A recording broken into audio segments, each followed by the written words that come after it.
Chapter 203. Go to Watch Net. After Li Yundong finished his meal, he read the new books in the classroom in the afternoon. In the evening, after school, he went to the library to borrow 2 more books. The speed at which he read shocked the old man in the library.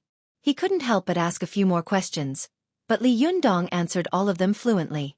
Only then did the old man admit defeat. He shook his head and sighed, then went to get the books for Li Yundong. Watch Net. 7K. Oath M. The next day, Li Yundong found that Xueqi was still nowhere to be found in the classroom. He went to Sun Li and the homeroom teacher to ask about her, but they both gave him the same answer. No idea. Li Yundong found it more and more strange. She has never skipped class for no reason before, has she? After school in the afternoon, Li Yundong took his bank card to the bank with the intention of giving it a try. As a result, he was surprised to find that all the empty accounts in his card had been filled up, and there was more than 10,000 yuan in his account. Li Yundong was very surprised. He immediately raised the card in his hand and asked Zi Yuan, "Will you help me pay back the money on the card?" Zi Yuan was meditating in the living room. She sat cross-legged, pinched her fingers, and put the back of her hand on the inside of her thigh. She looked serene and calm, with a kind of graceful beauty. She did not open her eyes and said lightly, "Yes." "Why would you help me pay back the money?" Zi Yuan said, "If you want to cultivate, how can you do it without money? People who worry about their livelihood all day long will never be able to calm their hearts and cultivate." Li Yundong felt that what Zi Yuan said was very reasonable, but he was very upset in his heart. He was a dignified man, but he actually needed a woman to help him. How could he bear it? He made up his mind that he had to be self-reliant in the future. Not only did he have to make rapid progress in cultivation, but he also had to have his own career. He couldn't rely on other people's help all day long. However, Li Yundong also knew very well that now was not the time to show off his lofty and unyielding character. Otherwise, he would really have to go hungry. As Zi Yuan had said, if a cultivator had a problem eating 3 meals a day, how could he cultivate? Magic, wealth, companion, earth, artifact. Among them, earth required a lot of money to support, not to mention the last magical item. Wu Hao had once offered 20 million yuan for Li Yundong's psychic fan of 7 treasures.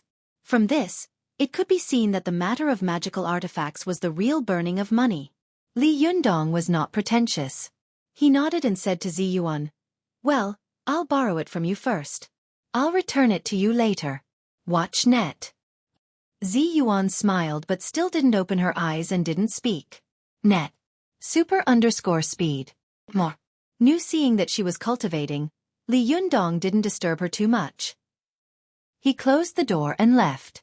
After he left, she slowly opened her eyes and gave him a meaningful look. A playful smile appeared at the corner of her mouth, and then she slowly closed her eyes. The first thing Li Yundong did was to withdraw 2,000 yuan from the bank and fill his wallet to the brim. He patted his wallet and suddenly felt a sense of security. He sighed to himself. Money is a hero's courage. This is really good. He thought to himself. Although money is not omnipotent, and it can't directly buy shuntong or powerful force, without money, I can't even carry out the most basic cultivation. Even if I want to treat someone to a meal, I have to think about it for a long time in my heart. Now that I have money, I feel that I have the confidence to talk to people. The so-called rich and overbearing is not unreasonable. Li Yundong said self-deprecatingly, then went straight to the mobile phone store. Although Li Yundong had sold his mobile phone on the road of cultivation, he had kept the SIM card inside. He had picked up a mobile phone that he liked in the mall and inserted the SIM card that he had kept for a long time into it. He had immediately dialed Su Chan's number, but a voice came from the other end of the line. "The number you have dialed is not in the service area. Please try again later." Damn? No way. Li Yundong immediately looked at the phone and couldn't help but curse in a low voice. Did this girl go into the deep mountains and wild forests? Li Yundong had no choice but to send a text message to Su Chan. "Girl, I saw the note you left me. I miss you very much. I have succeeded in the Xueqi phase. When I pass the heavenly tribulation, I will come to pick you up. Where are you now?" After Li Yundong finished writing the text message and sent it out, he picked up his mobile phone, found Xueqi's number in the phone book, and dialed it. But when Li Yundong dialed, there was also a voice on the phone. Sorry, the number you have dialed is not available. Why, Yub? Before the voice finished speaking, Li Yundong couldn't help but look at his mobile phone in astonishment and muttered, "It's so strange. Why can't I find these two people? This is really strange." Just as Li Yundong was feeling strange, in a military compound in Tiannan City, Xueqi was being bombarded by a terrible storm. Comrade Xueqi, I think it is necessary for me to remind you that as the only witness of the case and the descendant of an official in the system, you should know very well that if you cover up for others, resist stubbornly, and go against the party and the country, you will not end well. In a room with only a table, a few chairs, and a dazzling table lamp, a man in a gray Chinese tunic suit was slamming the table and scolding loudly. Next to him was a woman who was taking notes. She was wearing a black business suit. Watch net. 7K. Oath M. Color *** literature under learning % super #speed. Update. In the whole room, there was only one window behind Xueqi, and it was covered with thick curtains, not letting any light in. It was dark all around, and the atmosphere was oppressive and dull. Only Xueqi was illuminated by the dazzling light, and her face looked very pale. The mysterious disappearance of young Master He had caused a terrible earthquake in the entire Tiannan city. Young Master He's father was a provincial governor. How big of a deal was it that his son had disappeared? During the whole process of young Master He's mysterious disappearance, Li Yundong, Xueqi, and Ding Nan were important people who had contact with him on video. As for Su Chan, Zi Yuan, and Ruan Hongling, because they were cultivators, they went up and down along the way and were not recorded by the surveillance cameras on the road at all. At the beginning, the investigators had locked onto Li Yundong through the surveillance cameras on the road. But when they investigated the scene, they were surprised to find that although there were footprints of young Master He and the others at the scene, there were no clues left behind. There was only a big pit that had been struck by lightning. It was as if young Master He had evaporated into thin air after being struck by lightning. Young Master He's family refused to believe this result. After more than a month of searching, the investigators finally had no choice but to announce that the missing young Master He was most likely dead. Li Yundong was a major suspect. But the problem was that although Li Yundong had appeared at the scene and there was video evidence to prove that he had been chasing after young Master He, there was no direct evidence to prove that Li Yundong was the murderer. Unless this boy could attract lightning and kill young Master He. But as soon as this idea was put forward by the task force, it was scoffed at. Are you kidding me? Our party believes in atheism. How could you come up with such a fantastical thing? Where is your party platform? Where is your party spirit? But at this point, the case could no longer be investigated. It had entered a dead zone. Moreover, when the task force was investigating Li Yundong's identity and whereabouts, they faintly felt that there was a force secretly preventing them from investigating the case. Those who worked in the system were very sensitive. Those who dared to go against the governor must be of the same level or even higher. In this way, the task force felt that they were in a dilemma and wanted to give up. But the He family didn't think so. Their only son was dead. Although he had done a lot of evil things when he was alive, death was the most important thing. Now they couldn't see him, and they couldn't see his corpse. The most hateful thing was that they didn't know whether he was alive or dead, let alone how he had died. Therefore, the He family's attitude was to investigate. We must get to the bottom of it and find out the truth. However, there was a lot of resistance to directly investigating Li Yundong. Moreover, Li Yundong's whereabouts were unknown, as if he had disappeared from the face of the earth. Therefore, the task force couldn't help but think, why do we have to go far? Therefore, they turned their attention to Xueqi. This daughter of the Zhou family had witnessed the whole process of the case from the beginning to the end. She must know the whole story. As long as they pried open her mouth, they would definitely be able to solve this case. There was no doubt that the detectives of the task force had indeed grasped the main contradiction, but they did not expect that Xueqi would be much more difficult to deal with than they had imagined. From the beginning to the end, Xueqi told almost no lies. She told them in detail that young Master He had tried to drug Ding Nan, and then tried to attack Deng Yu and Deng Zhao. In the end, the two girls had fallen from the building and died one after another. Then she told them that young Master He had fled because of fear, and Li Yundong had chased him all the way because of righteous indignation. On the way, young Master He had caused the death of an old woman because of a car accident, and she had shot a young man and continued to flee. In the beginning, the task force did not have any objections to these things, because there was a lot of evidence to prove this point. However, when Xueqi reached the most critical point, she deliberately ignored the fact that the thunder was caused by Li Yundong. Instead, she only said that young Master He's actions had provoked the wrath of God, who had sent down thunder to strike him to death. When the task force heard this, they immediately sucked in a breath of cold air. They held the confession in a daze, as if they were holding a hot potato. Well, from this confession, young Master He was simply the most unredeemable person in the world. Even God could not stand it anymore and struck him to death with a bolt of lightning. If the He family knew about this confession, wouldn't they fly into a rage? The members of the task force questioned Xueqi loudly about the authenticity of her words, but Xueqi insisted on it. She sneered and said something important: "If I can attract heavenly thunder, I will definitely use heavenly thunder to kill this beast." When the member of the task force heard this, he immediately asked, "Do you want to kill him?" This sentence was very dangerous. If Xueqi denied it, it would be fine, but as long as Xueqi admitted it, she would immediately be listed as an important criminal suspect and interrogated because she had a motive to kill. It was not that Xueqi did not know the danger of the sentence, but she said without hesitation, "Of course, everyone has the right to kill a medical beast like him." The special agent shouted, "Why do you hate him so much?" Xueqi said angrily, "Go and see what he has done before you ask me this question. If it were you, what would you think if you saw your classmate die in front of you because he could not stand his insults?" The special agent shouted again, "You hate him so much. Did you kill him?" Xueqi sneered and said, "I also hate the Japanese. So many people die in Japan every day. Did I kill them too?" Xueqi's tough attitude gave the task force a headache. This girl was like a copper pea that could not be smashed, cooked, or flattened. Moreover, like young Master He, she was also the descendant of a high-ranking official. Naturally, they could not use those methods to extort a confession from her. The commissioners of the task force were in a dilemma for a while, and the case did not make any progress. However, the wisdom of humans was endless. A living person would not be suffocated to death by peeing. At that moment, a commissioner had an idea. He proposed to use a move of Tai Chi and throw the report in his hand to the He family and let them decide. This move worked.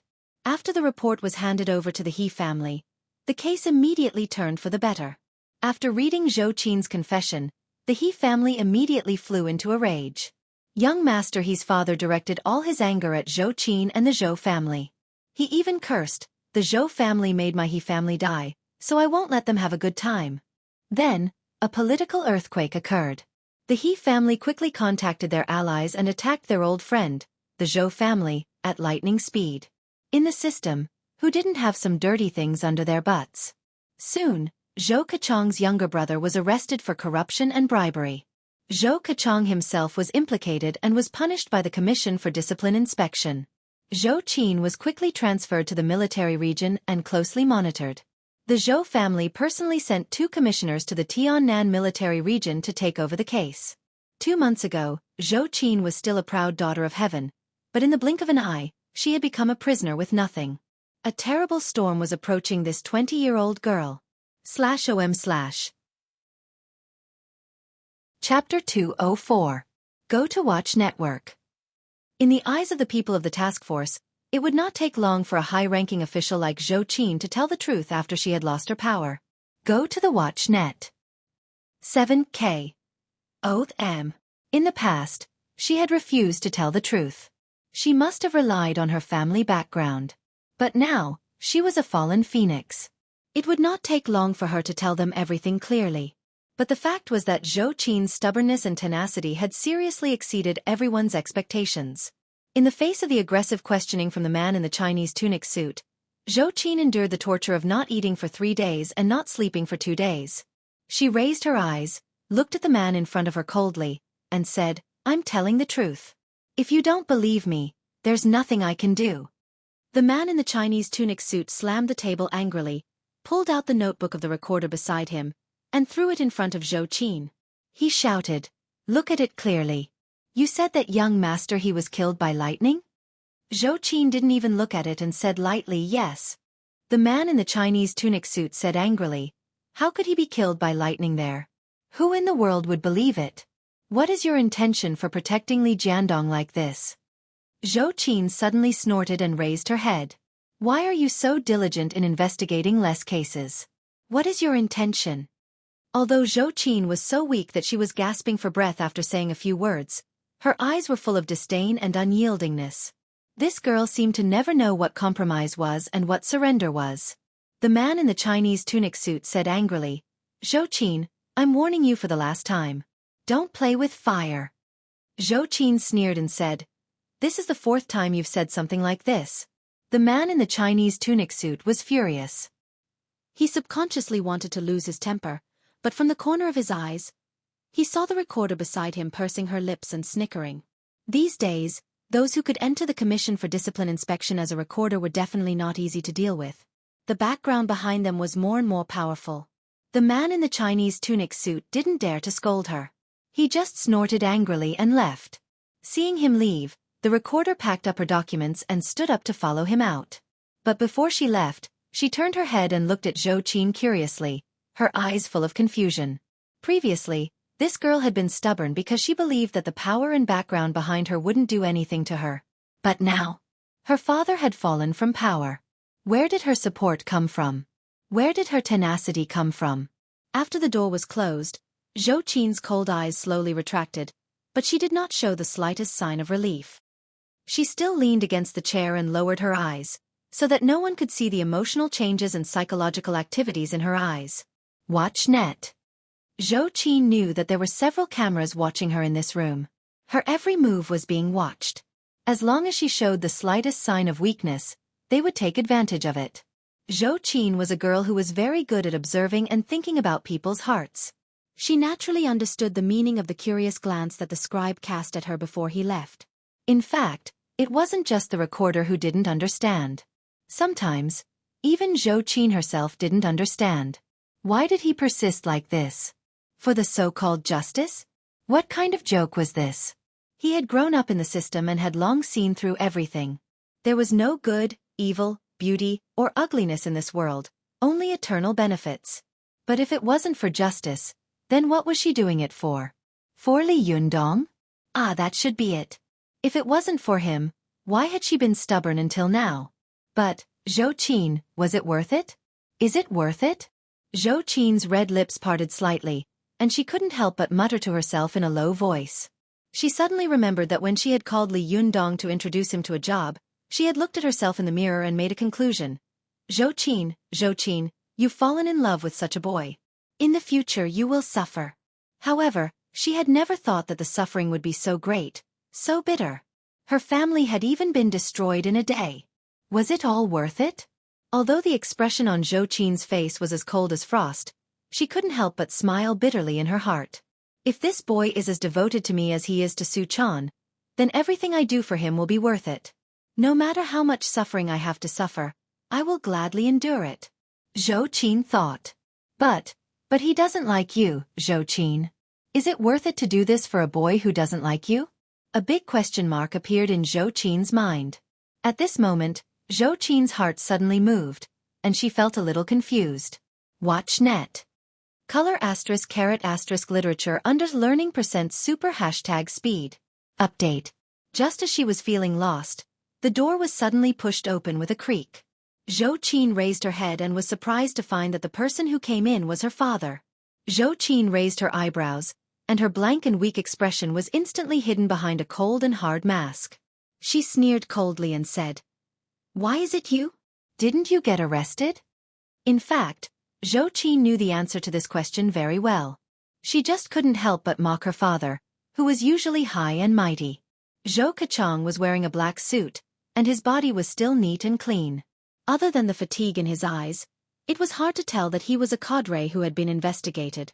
Xueqi glanced at Xueqi, chuckled, and sat down in front of her. "The organization wants me to atone for my crimes. You should understand." Of course, Xueqi understood. She had indeed been shaken and confused before, but the moment Xueqi appeared, her shaken heart became firm again. The task force thought that by playing the family card, Xueqi would be weak and yield, but in fact, this encouraged her strength and tenacity. Xueqi sneered and said, "It's fine if they don't know. Do you think you can convince me?" Xueqi was choked by his daughter. He sighed and said, "Qin, No matter what, I am still your father, right? Can you not talk to me in such a tone? Xueqi snorted coldly and turned her head away. Xueqi took out a pack of cigarettes from his pocket. Just as he was about to light it, he suddenly thought of something. He asked Xueqi, "Do you mind if I smoke?" Xueqi was stunned when she heard this. She couldn't help but look at Xueqi's face. Suddenly, she burst out laughing.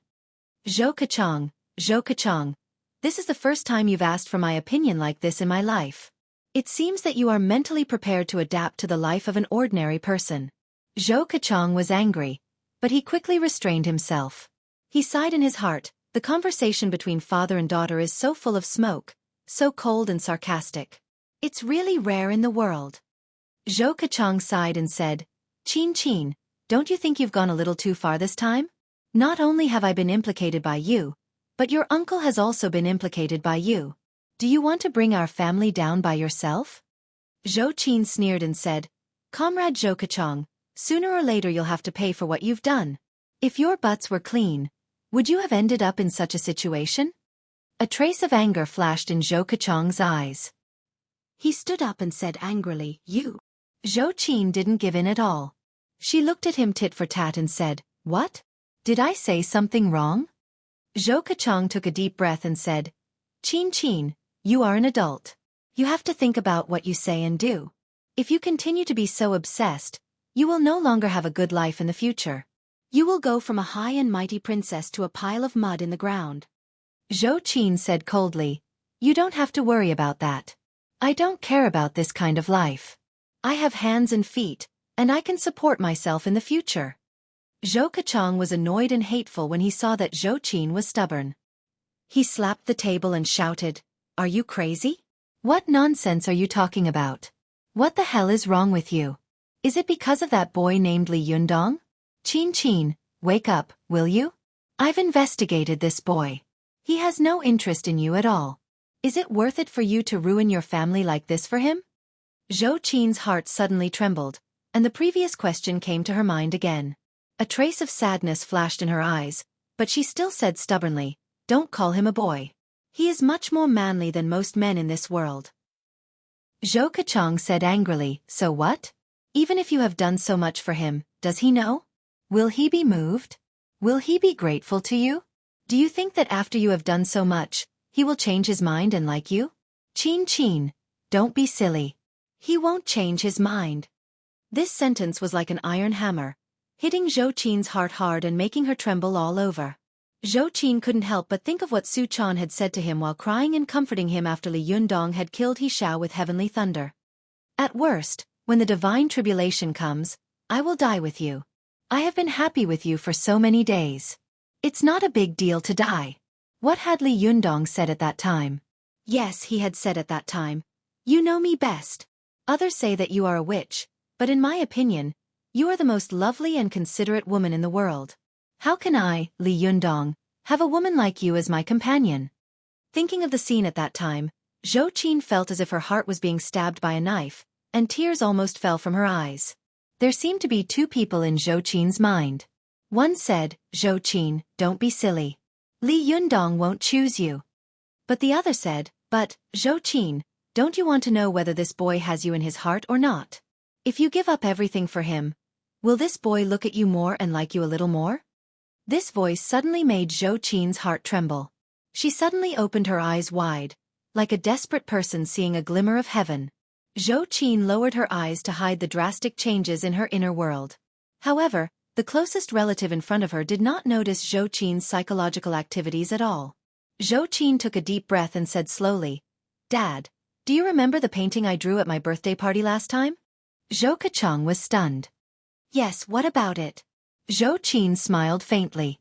Dad, I said at that time that no matter how similar a butterfly was, it was impossible for it to fly out of this frame.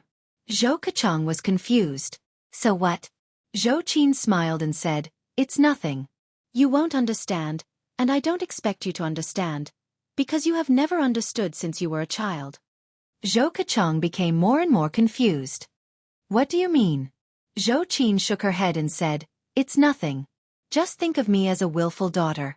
I've had enough of these restrictions. I want to be free to choose for myself. Xueqi stood up in shock and anger. Are you crazy? You'll regret it. Xueqi smiled slightly. Whether I regret it or not is my own business. It has nothing to do with you. Everyone only has one path in life. The path is walked by oneself, and it is also chosen by oneself. I will not regret it. After Xueqi finished speaking, she watched her desperate father walk out of the room step by step, as if he had become a statue again. Her eyes wandered around the cold and dark room. When she saw the window covered by thick curtains, her eyes stopped and she sighed faintly in her heart. Li Yundong, will you look at me again? Just as Xueqi had made up her mind, Li Yundong was preparing to start the cultivation of the fifth heaven of Shentong at home in Hongxing New District. /om/ Chapter 205. Go to Watch Network. After school in the afternoon, Li Yundong returned home and found Zi Yuan sitting cross-legged in the living room of his home. As soon as he entered the door, she opened her eyes. Li Yundong laughed and said, I should charge you rent. The implication of these words was that he was making fun of Zi Yuan for staying in his home all day long. There was also a hint of ambiguity in the subtext. If it had been another girl, her heart might have skipped a beat and she would have chewed over the meaning of Li Yundong's words repeatedly. However, Zi Yuan was ethereal and said lightly, How have you been reading these days? Li Yundong smiled and said, Not bad. Why? Why do you suddenly ask? Zi Yuan didn't answer. Instead, she asked with a serious expression, What is cultivation? A small part of Li Yundong's cultivation kung fu had been taught by Su Chan, a small part had been learned by chance, and a small part had been taught by Zi Yuan. Although Li Yundong didn't know why Zi Yuan wanted to teach him cultivation kung fu, he subconsciously regarded Zi Yuan as his master. When Li Yundong heard Zi Yuan's question, his heart suddenly trembled and he said, Buddha said that the world is full of suffering. I wish to seek the other side in order to be at peace. The process of seeking peace to the other side is cultivation. Zi Yuan didn't comment and asked again, What is cultivation? Li Yundong said, To learn Taoism and cultivate is to seek the true self, get rid of the false and retain the true. This is cultivation. After hearing this, Zi Yuan nodded slightly, and a hint of appreciation flashed in her eyes. Yes, I've seen you reading Buddhist classics and Taoist classics these days. I was afraid that you would be possessed by the devil and lose the distinction between Buddhism and Taoism. Li Yundong chuckled. If she had asked him these two questions a few days ago, he would have been confused and definitely regarded cultivation and Taoism as the same thing. But now, after reading many classics of Buddhism and Taoism, he could naturally distinguish them clearly. Li Yundong smiled and said, Is it that serious? In my opinion, Buddhism focuses on cultivation, while Taoism focuses on Taoism. Although one focuses on practice and the other on truth, in fact, they have one thing in common, that is, cultivation. Hearing this, Zi Yuan became interested and asked, Oh? What do you mean by that? Li Yundong was not in a hurry to explain. He simply sat cross-legged on the floor of the living room. He noticed that there was a futon where Zi Yuan was sitting. He smiled and said, Did you bring this yourself? Zi Yuan nodded and asked, Do you know why people who meditate need a cushion under their feet? Li Yundong paused. I don't know. Zi Yuan smiled and said, Take your time to think about it. Now you can continue with the topic just now. Watch net. Hongom Li Yundong shifted his attention from the futon to explaining cultivation and cultivation. He said, The cultivation of cultivation is the same as that of cultivation. They are both methods. Cultivation is about the process of understanding, while cultivation is about getting rid of the false and retaining the true through a certain cultivation method. As he spoke, he glanced at Zi Yuan. She nodded and said, You're right. Go on. Li Yundong was encouraged and said, In my opinion, there is no need to make such a clear distinction between cultivation and cultivation. Zi Yuan said disapprovingly, For thousands of years, Buddhism and Taoism have been incompatible like fire and water. The two cannot exist side by side. How can they be confused? Li Yundong shook his head. He gave an example and said, If I go to Beijing, I can choose to walk or take a plane. What's the difference? They all go to the same place. The only difference is that taking a plane is much faster than walking. Zi Yuan retorted, Isn't speed the biggest difference? Li Yundong waved his hand and said with a smile, No, speed has its advantages, but it also has its disadvantages. Buddhists pay more attention to the process of cultivation, just like walking to Beijing. Although it is slow, it is precisely because he walks step by step that he saw the scenery and people along the way. It can be said that he has seen all kinds of people in the world. It doesn't matter whether he can reach the end or not, because he has already completed his cultivation. Watch net. 7K. OM. As for those who go by plane, although the speed is fast, they are only looking at the flowers on horseback. They can only appreciate the pleasure of looking down from a high place, but they have no time to see the true face of the world. Even if they reach the end, how can they get rid of the false and retain the true in this complicated world? Zi Yuan's expression changed. Originally, she had just wanted to warn Li Yundong so that he wouldn't go crazy between Buddhism and Taoism. That was why she had asked, but she hadn't expected that Li Yundong would actually say his own unique opinion. How long had he been reading books and how long had he been in contact with cultivation? How could he say such a thing? Could it be that he was really a cultivation genius that had not been seen for 100 years? For thousands of years, there had been countless disciples of the Xueqi school, and there were countless geniuses among them. Zi Yuan had seen too many, but it was the first time in her life that someone like Li Yundong, who had been in contact with cultivation for such a short period of time, had made such rapid progress. She looked at Li Yundong in surprise and said, Go on. Li Yundong smiled again and said, Of course, you can also say it the other way around. There are yin and yang sides to everything. Take walking to Beijing for example. Although walking can allow people to see all kinds of things in the world, because cultivation is too hard, it is even possible that people will spend their whole lives on this road. Moreover, there may be all kinds of dangers. 9 out of 10, they will not reach the end and give up halfway. Although taking a plane is just a glance at the flowers on horseback and you can't see all kinds of things in the world, this kind of cultivation can stand high and see far. You can see the scenery that you can't see standing on the ground, and you can experience feelings that ordinary people can't. Zi Yuan said, What do you mean by saying so much? Li Yundong smiled and said, In short, whether it's a black cat or a white cat, as long as it can catch mice, it's a good cat. Whether it's Buddhism or Taoism, if it can cultivate the Great Way, it's a big shot. Zi Yuan laughed and said, Then you still haven't made clear the difference between Buddhism and Taoism? Li Yundong asked curiously, Why should I make it clear? Didn't I say it? As long as I can reach my destination, whether it's walking or taking a plane, as long as I can achieve the purpose of cultivation, it's good. Because walking is good, and taking a plane is good. There is no perfect thing in this world. In my opinion, if I want to experience all kinds of things in the world, I will walk, just like when I went to Tibet. If I want to move forward quickly, I will take a plane. In short, choose different methods according to your different needs. Why do you have to distinguish between Buddhism and Taoism? Li Yundong said with a smile. Zi Yuan's face was full of shock, and her mind was suddenly a little confused. She subconsciously wanted to deny Li Yundong's point of view, but she didn't know how to say it. Ever since she had been conscious, her master and grandmaster had been telling her that Buddhism and Taoism were different, and they couldn't be combined into one. This concept was equivalent to someone telling her that heaven and earth were different, and they couldn't be combined into one. However, why couldn't they be combined into one? Zi Yuan had never thought about it.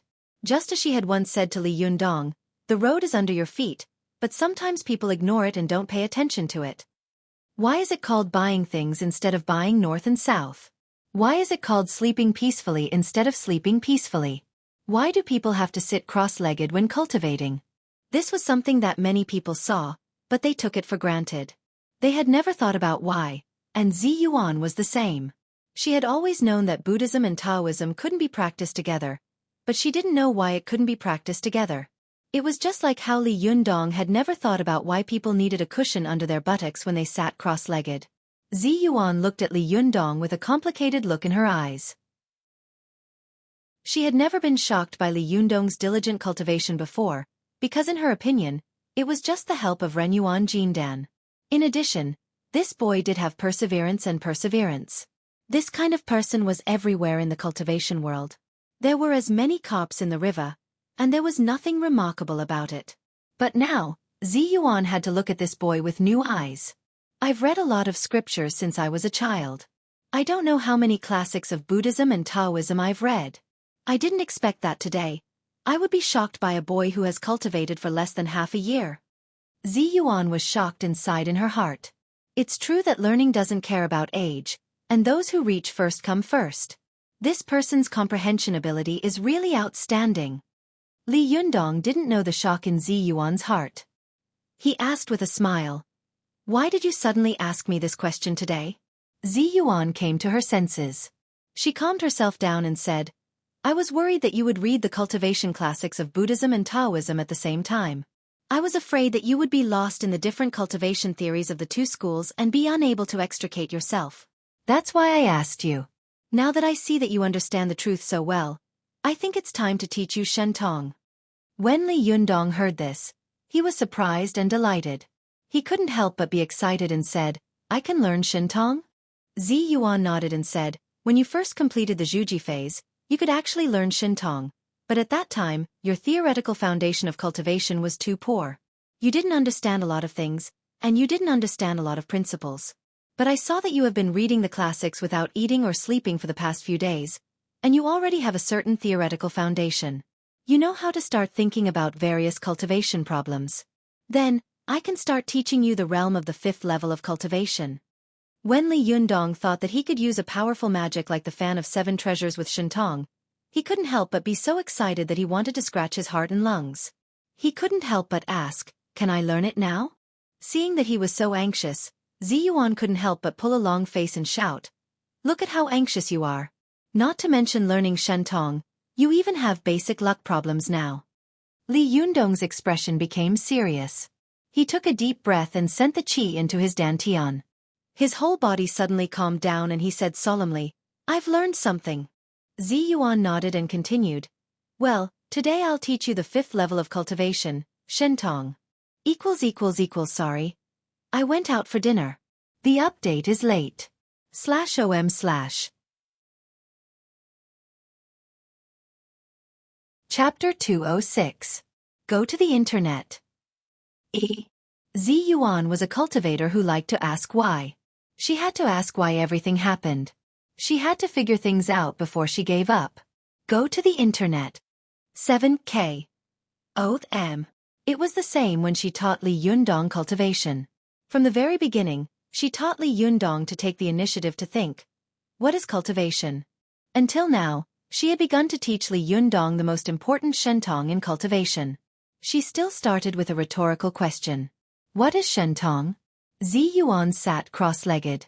Her appearance and bearing were like a pine tree. She was like a master of a sect, which was not to be underestimated. Li Yundong had read the Sarangama Sutra and the records of Zong Jinglu before, so he said without hesitation, "Shentong is different in Buddhism and Taoism." Ziyuan asked, "What's the difference?" Li Yundong explained, "Buddhism believes that Shentong is the ability to understand things. Shentong is divided into 3 categories: heavenly eyes, heavenly ears, otherworldly mind, Shentong, predestination, and omniscience. Taoism's Shentong is not divided into so many realms. Taoism believes that there are 5 kinds of Shentong in heaven and earth, which are Tao Tong, Shentong, Yi Tong, and Yao Tong. The Shentong among them is the way for cultivators to reach the God realm through the cultivation of the mind." Ziyuan smiled and asked, "What's the difference between the other 4 Shentong and the Shentong?" Li Yundong continued, "Tao Tong refers to those who have cultivated to the extreme in theory and knowledge and thus become saints. For example, Laozi, Confucius, Mencius in the pre-Qin period, and Wang Yongming in the Ming dynasty. Yi Tong refers to some medicinal baits in heaven and earth that have gathered the ling-qi of heaven and earth and become spiritual creatures, such as the spirit of ginseng and so on. Yi Tong refers to the lingering spirits of the dead who have not been reincarnated and finally become demons and ghosts. Go to the Internet. Yao Tong refers to the fox turning into a spirit, and the wood and stone turning into demons. This refers to Yao Tong." Speaking of this, Li Yundong couldn't help but mutter in his heart, "So the little girl is a demon?" She nodded and said, "That's right. There are 5 ways to obtain extremely powerful strength in this world. First you have to learn. When your knowledge reaches the level of Confucius and Laozi, you will be able to mobilize the noble spirit between heaven and earth. Even if you don't know magic, you will be invulnerable to all evil. Even if demons and ghosts see you, they will have to take a detour and not dare to offend you. Therefore, in this world, there is a saying that all things are inferior, and only those who study well are superior. Zi Yuan's words made Li Yunyang's heart skip a beat. He was more and more sure that he wanted to read a lot of books. Zi Yuan said, as the saying goes, there is beauty in books, and there is a house of gold in books. Actually, there's another saying, there's a path to heaven in books. Li Yundong couldn't help but reply, I'm very touched by this sentence. In the past when I read these books, I only felt that they were like heavenly books. Reading one more word would make me feel dizzy. But now, I feel that every word is a gem. I can understand a lot from every famous sentence. Zi Yuan nodded with a smile and said, well, I'll ask you one last time. How many levels are there in heaven?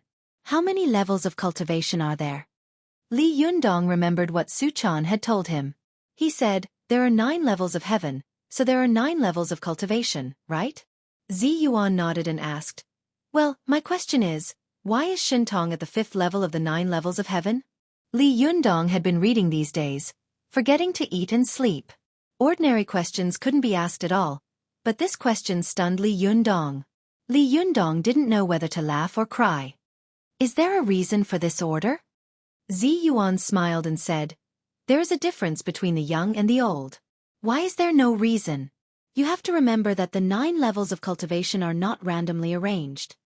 Li Yundong smiled bitterly and said, well then why? Zi Yuan smiled and said, in fact, it's very simple.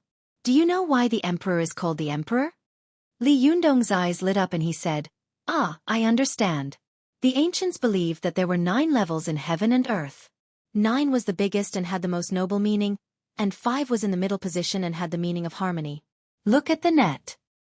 When these 2 numbers are combined, they are both noble and harmonious. They are extremely auspicious and are the most appropriate symbol for the emperor. Zi Yuan nodded and said, that's right.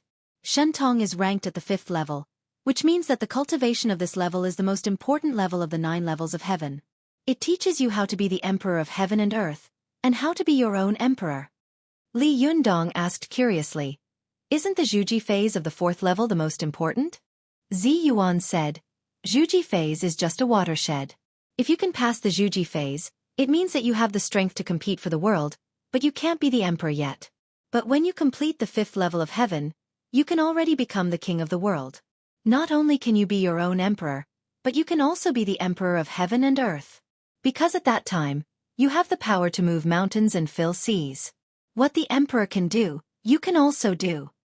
Li Yundong's eyes couldn't help but light up when he heard this. Who didn't want to be the ruler of heaven and earth and have the power to move mountains and fill seas? Especially after Ao Wushuang showed him the power of her Taoist magic, Li Yundong became even more eager to cultivate. He wanted to become stronger, stronger than anyone else, even stronger than God. However, Li Yundong was not blinded by his desire. He asked cautiously, will the heavenly tribulation come after I practice Shentong? Zi Yuan nodded at him and said, yes, Shentong can make you extremely powerful, so from now on, God will be watching you every minute and every second. If you don't practice Shentong, although the heavenly tribulation will come sooner or later, if you are good at hiding and biding your time, you can at least live for more than 20 years.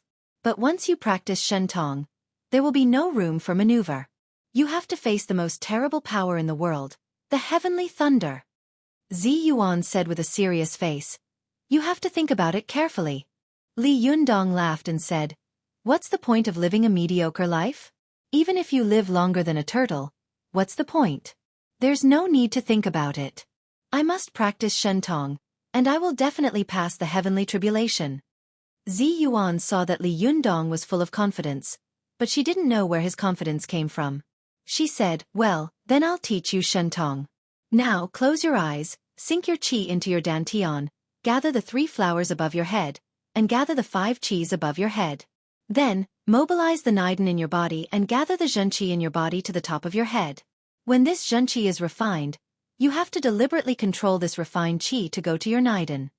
Li Yundong listened carefully and nodded to show that he understood. He asked, then what? Zi Yuan smiled and said, then? That's it. You should strengthen your Niden first. Li Yundong almost fainted. What? You've said so much, beating around the bush. How can it be so simple? Are you kidding me? Zi Yuan smiled and said, Goth's conjecture is just asking you what 1 plus 1 equals. It looks very simple, but no one in the world has been able to solve it yet. You should do this first. Li Yundong's eyes were wide open, and he refused to believe Zi Yuan's words. Seeing him like this, Zi Yuan had no choice but to explain. Why can't you understand? The various auras in your body are equivalent to various metals such as gold, silver, copper, iron, and so on. What you have to do is to gather these metals in your 3 dantians. With the help of the furnace in your body, you can refine these metals into various currencies that can be used for trading. In other words, you have to turn these things into money. The zhenqi in your body is money. If you encounter something, you have to take out money to buy or settle something. Zi Yuan made a very vulgar but easy-to-understand analogy. There are many countries in the world, and there are many kinds of goods, but the function of money is the same.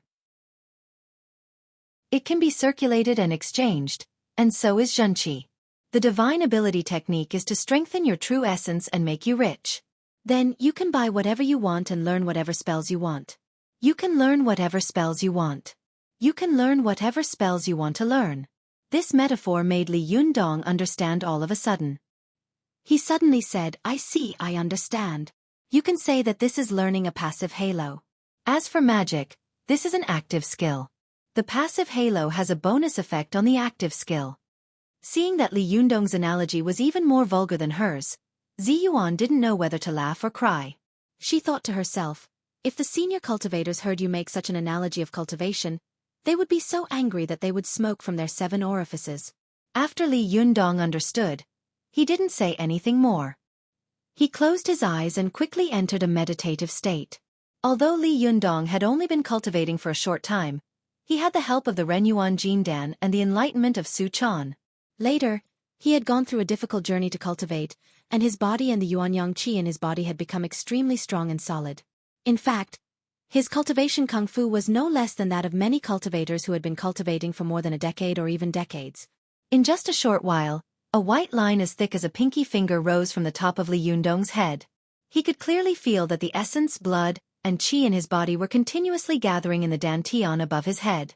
The qi of the 5 viscera in his body was also running to the top of his head with the essence, blood, and qi. For a moment, the 3 flowers gathered above his head, and the 5 qis gathered in his head.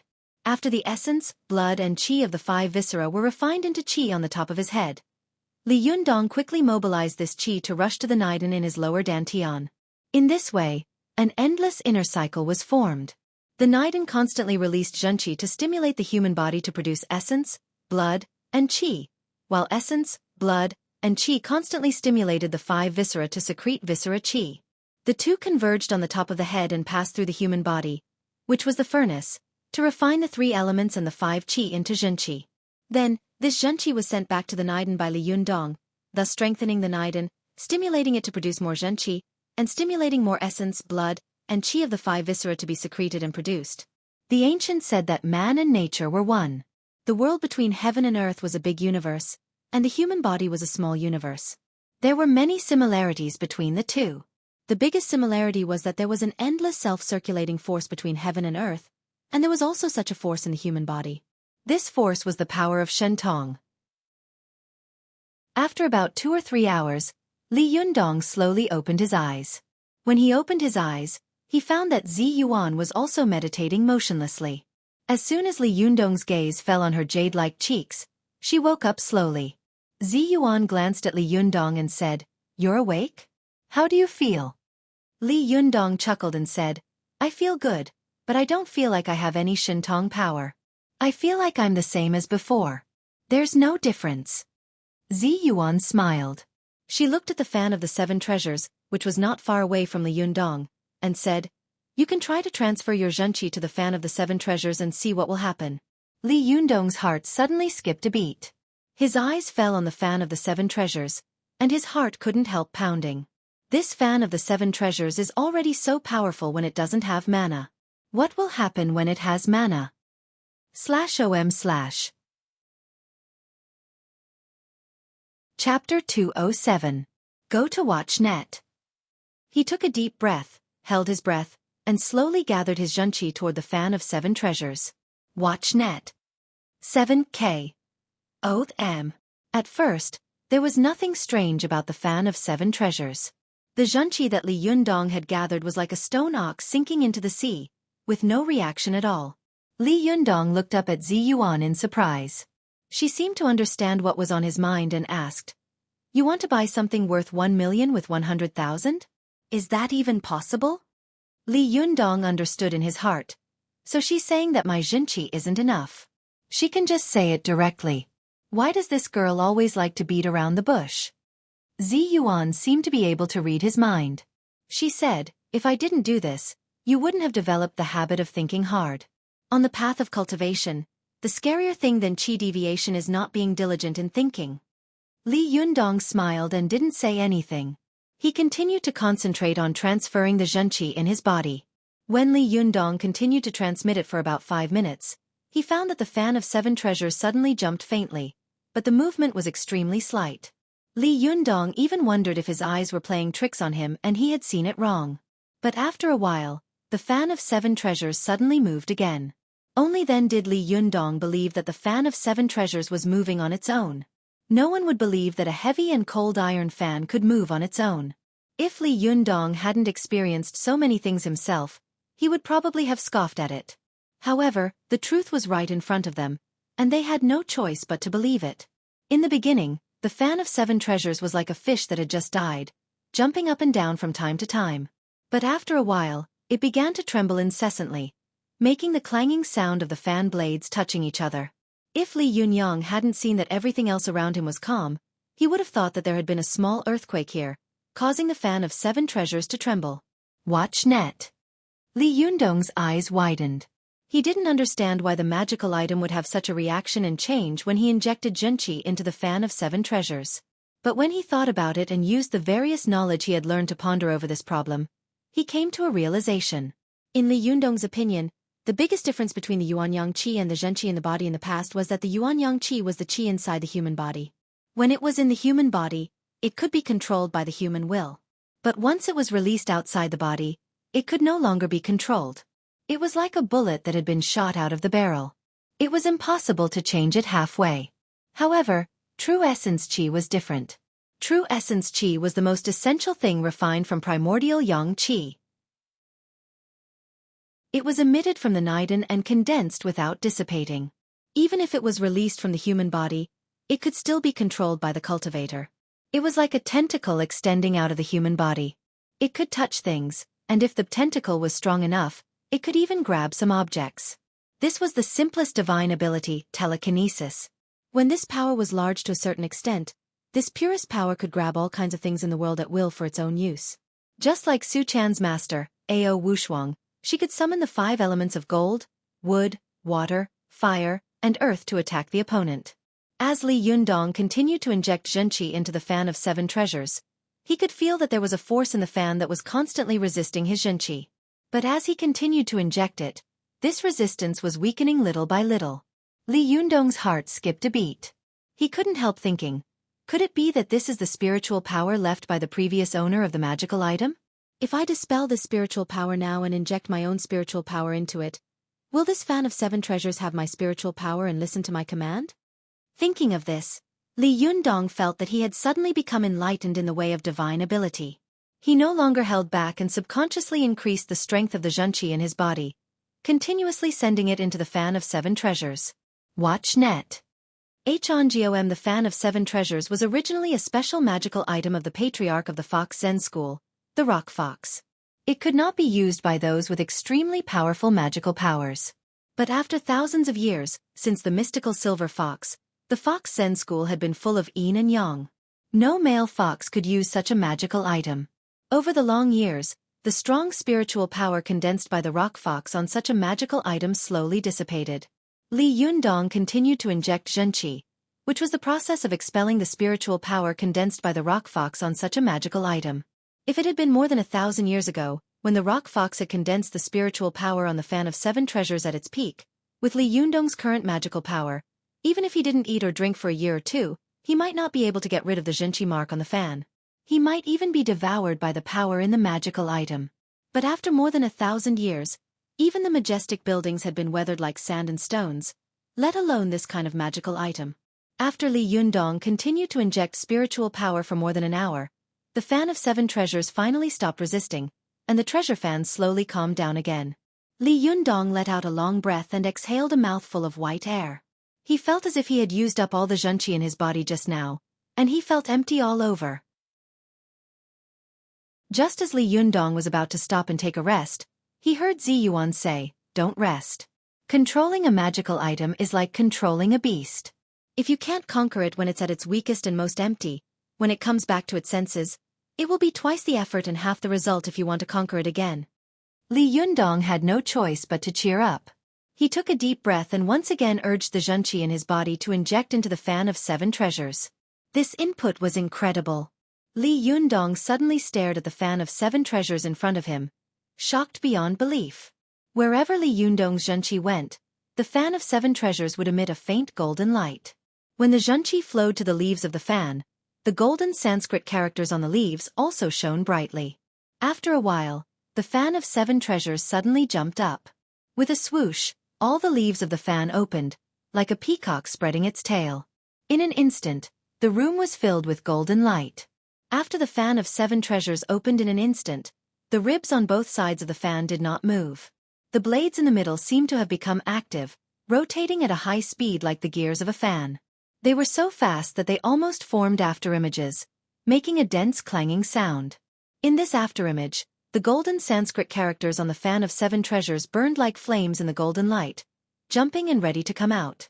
Li Yundong only felt that these burning golden Sanskrit characters were condensing a powerful force, majestic and powerful, like Buddha preaching sutras and Vajra glaring at him.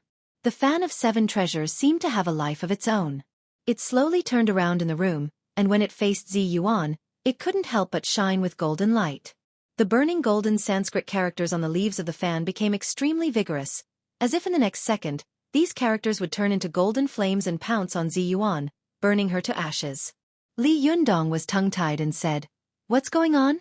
In the face of the strong hostility of the fan of 7 treasures, Zi Yuan's expression did not change, as if she could not feel this power. She said lightly, "This is the process of the magical item recognizing its master. Just like when a small animal first opens its eyes, it will subconsciously regard the first thing it sees as its mother. However, the magical item has intelligence. It will immediately find a master with the same aura as itself and reject other auras around it." Li Yundong said curiously, "It's really amazing." He saw that the leaves of the fan of 7 treasures were spinning fast like a chainsaw, and the golden Sanskrit characters around the leaves were like flames. He wanted to reach out and touch it, but he didn't dare. Li Yundong couldn't help asking, "Then how do I use it?" Zi Yuan said, "When the magical item just recognizes its master, it will automatically protect you. You don't need to deliberately use it. But when your spiritual power is far greater than its own, you can try to refine and transform it to give it more powerful power." Li Yundong asked excitedly, "What should I do?" Zi Yuan smiled faintly and said, "That's a matter for the future. You can think about it yourself. Now you can say hello to your first magic tool. From now on, it will be your exclusive possession. You must always keep it by your side. You must never let it leave your hand for even half an inch. However, you must remember that when you encounter a cultivator with stronger spiritual power than you, don't force yourself to fight, lest he snatches your magical item and forcibly erases your mark. In that case, your magical item will become someone else's."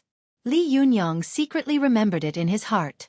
He nodded and then boldly reached out to touch the extremely dazzling fan of 7 treasures. As soon as Li Yundong's fingers touched the fan of 7 treasures, it suddenly trembled violently. Then with a swoosh, it quickly closed. The golden light and the jumping characters in the room disappeared in an instant. The fan of 7 treasures, which weighed more than 50 kilograms, turned into a black and thick iron lump, floating on Li Yundong's chest, motionless. Li Yundong was secretly surprised. He reached out and touched the end of the fan's bone. Suddenly, the end of the fan emitted a faint golden light. He became more and more curious. He touched it from bottom to top. Wherever his fingertips passed, there was a wave of golden ripples, which was very beautiful. Looking at him, Zi Yuan suddenly remembered the scene when her master had handed her her first magical item. She couldn't help but fall into endless thoughts, and her eyes became very soft. Zi Yuan couldn't help but smile and say, "From today on, you are an official cultivator. Li Yundong. Welcome to the world of cultivators. /om/" Chapter 208. Go to Watch Net. Early the next morning, Tiannan City was once again jammed with traffic. By the time Li Yundong arrived at Tiannan University with the fan of 7 treasures on his back, it was already 9:30 a.m. Watch Net. 7K. Oath M. Li Yundong couldn't help but mutter to himself as he got out of the car. I wonder when I'll be able to fly to school. I won't have to suffer from traffic jams anymore. Li Yundong walked into the school with the fan of 7 treasures on his back. As soon as he entered the school, he ran into Feng Na. Li Yundong. Feng Na's voice was clear and crisp. As soon as she shouted, those who knew Li Yundong turned their heads and looked at her with different expressions. Li Yundong had learned to live under such attention. He smiled at Feng Na and said, "What's the matter, future president of the student council? What can I do for you?" Feng Na waved her hand and smilingly said, "Don't make fun of me. We haven't even started yet. By the way, I'm attending a campaign speech tomorrow. Are you coming?" Li Yundong smiled and said, "Okay, I'll definitely come. When exactly?" Feng Na smiled and said, 7:30 p.m., the school's small auditorium. As soon as he heard about the auditorium, Li Yundong couldn't help but think of the storm caused by the days of living with a stewardess incident. He subconsciously didn't want to go there. He smiled awkwardly and said, "Why did you choose this place?" Feng Na had also thought of this matter. She giggled and said, "What does it have to do with me? Do you think I want to?"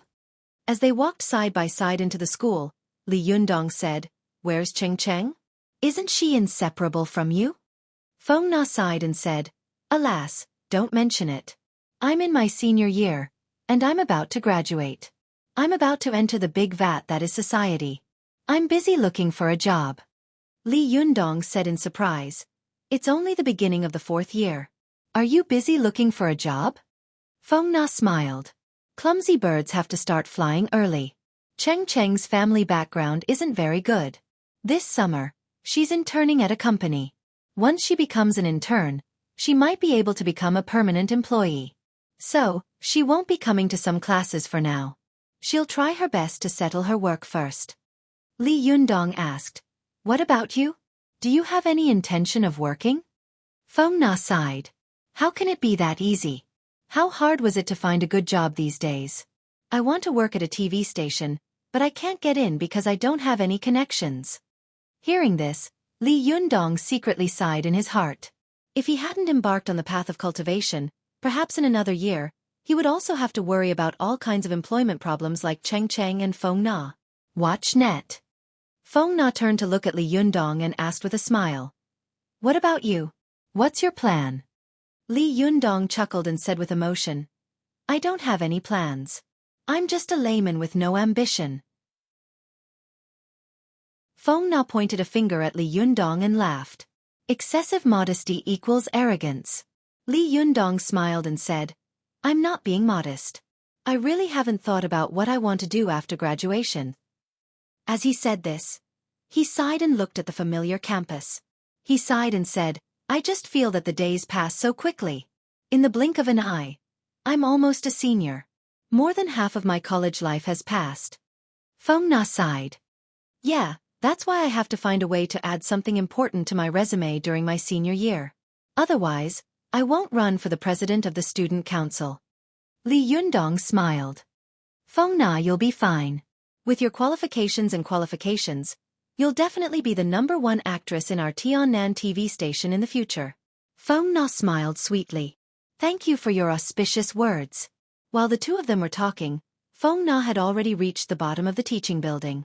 Seeing that Li Yundong had no intention of going to class, she couldn't help but ask, "You don't have any classes this morning?" Li Yundong smiled and patted the bag hanging on top of the fan of 7 treasures. "I'm going to the library to return some books." Feng Na's eyes fell on the fan of 7 treasures, which was tightly wrapped in black cloth on Li Yundong's back. She couldn't help but ask curiously, "What on earth are you carrying? Last time I saw you carrying such a big and long thing. I wanted to ask you about it." Li Yundong smiled and dodged the question. "It's nothing. It's just something very important." Feng Na saw that Li Yundong was being vague, but she didn't pursue the matter. Instead, she just let out an "oh." The curiosity in her eyes grew. She watched as Li Yundong walked a few meters away. Suddenly she shouted, "Li Yundong!" Li Yundong stopped in his tracks and turned around to look at her. Feng Na stared at Li Yundong. "You're going to be an amazing person in the future," she said in a serious tone. Li Yundong smiled. "Why do you say that all of a sudden?" Feng Na put her hands behind her back and shook her head. "There's no reason. I just feel that a boy like you will definitely achieve great things in the future. Maybe you will become the boss of a big company." Li Yundong laughed. "I'm already a man with negative assets. How can I be the boss of a big company? But, thanks for your kind words. Is this considered reciprocity?" Feng Na chuckled. "No, I really think so. Who knows? Maybe Cheng Cheng and I will go to you in the future. You have to give us a bowl of rice to eat." Li Yundong didn't care. He smiled. "Fine. You sent yourself to my door and let me, a capitalist with negative assets, exploit you. I have no reason to be merciful." Feng Na giggled and waved at Li Yundong. "Then I'm going to class. See you later. Remember to come back in 2 days. You have to come." Li Yundong waved back. "I'll be there." After watching Feng Na go upstairs, he turned around and walked toward the library. Go to Kanban. 7K, O-/ along the way, Li Yundong pondered, what can I do in the future? Or, how can I support myself in the future? I can't live off a woman all day long, can I? What the hell? As the saying goes, one's mouth is soft when one is fed, and one's hands are short when one is fed. How could one cultivate if one relied on relief or lived off a woman all day long? Even if I start cultivating, I won't be able to do it. Plus, I still have to support Su Chan in the future. I can't let her suffer with me, can I? I have to find a way to make money. But how can I make money? Li Yundong thought back to his 2 years in university. It was a complete waste of time. Plus, the Chinese department I'm in is *T. I don't even know what kind of job I should find after I graduate. It seems like any job would be suitable for me, but then again, none of them seem to be suitable for me. What the F***ck was going on? Why did I choose the Chinese department back then? It's such a lame major. Li Yundong couldn't help but laugh bitterly. Even a finance major would be good. It would be so much easier to find a job. Li Yundong thought as he walked. From the teaching building to the library, he had to pass through the school field. As soon as he reached the field, he heard a burst of shouting coming from the field. He turned his head and was immediately amused. He saw a group of young students in green uniforms doing military training on the spacious and flat lawn of the field. At this time, it was the season of autumn. The sun above their heads was scorching the students on the sports field, making them sweat profusely. Some of them were standing in military postures on the sports field under the scorching sun, some were lifting their legs, and some were learning military boxing from the instructors. As Li Yundong walked across the field, he looked at the new students with a smile on his face. He couldn't help but think of the days when he first entered the school. These students who were in the middle of military training also saw Li Yundong passing through the playground. Some of them recognized him from the forum and whispered to each other, "Hey, is that Li Yundong? Yeah, he doesn't look like the PP and video in the post. Well, he's a little tanned, but I think he's more handsome. Hey, what's that thing he's carrying? Why does it look so heavy? I don't know. Maybe it's a prop he uses to act cool? Act cool? I think it's pretentious, isn't it? Come on, people who have the ability to act cool are called awesome, and some people who don't have the ability to act cool are called idiots. Humph, I don't believe he's that great. In my opinion, it's all bragging." The new students whispered to each other and pointed at Li Yundong. The instructor next to them shouted, "What are you arguing about?" This loud shout shocked the students and made them tremble all over. They withdrew their gazes one after another, not daring to look at Li Yundong again, let alone say a word. One by one, they stood obediently. Only a tall and burly boy looked at Li Yundong's back thoughtfully, and his eyes gradually emitted a sharp and excited light. Li Yundong went to the school library to return the books and then borrowed a few more. He didn't want to go to class, so he sat in the reading area and flipped through the books while thinking about a question. What can I do in the future? What skills can I use to make a living and make money? Although cultivation could transcend all living beings, without money, there was no way to solve the problem of eating and drinking. The further Li Yundong walked on the path of cultivation, the more he understood that money wasn't everything when it came to cultivation, but money was absolutely necessary. Li Yundong pulled out a piece of paper and a pen from his bag and wrote down all the skills he knew on it. Then, he stared blankly at them one by one. He realized that other than being good at fighting and treating minor illnesses, he really didn't know anything else. What am I supposed to do? What can I do about it? Li Yundong couldn't help but worry. But just as he was worrying, he suddenly heard the crisp sound of a slap coming from the quiet reading room. Li Yundong turned his head and saw a girl crying at a boy. "You bastard! You bastard! How could you break up with me?" As she said this, she waved her fist and punched the boy. Li Yundong took a closer look and suddenly smiled. "Hey, isn't this the boy with the peach blossom eyes who was diagnosed by Su-chan as having a deficiency of yin in his kidney?" This handsome boy really did look like a magnet for bees and butterflies. He didn't expect that the girl in front of him would act up on the spot and slap him in front of everyone. He was anxious and angry. He covered his cheek with his hand, and his face turned purple. "Are you crazy?" he yelled. The girl hysterically cursed and hit him. "Yes, I'm crazy. I'm crazy because I like you, you bastard. I'm going to kill you today." Seeing that everyone's eyes were on him, the handsome boy suddenly felt dizzy. Just like last time when he was with Su-chan, he used his excellent tradition. He couldn't breathe, his eyes rolled back, his mouth crooked, and he passed out. Out of the blue, people always ask me, "Tang Tang, how long have you been writing? How many chapters are there in your book?" Questions like that. Every time, I can only smile bitterly. How would I know? That's right. You're the one who wrote this book. How could you not know? By the way, your life is still your own. Do you know how long you can live? Do you know how long you can live? Hee, you don't know either, do you? Unless you kill yourself immediately, you won't be able to answer my questions. Neither will I. Unless I kill myself immediately, I won't be able to answer your questions either. So, please, don't ask this kind of question again in the future. Just keep reading. You guys only asked once, but I've been asked countless times. I can't take it anymore. Please, thank you. /om/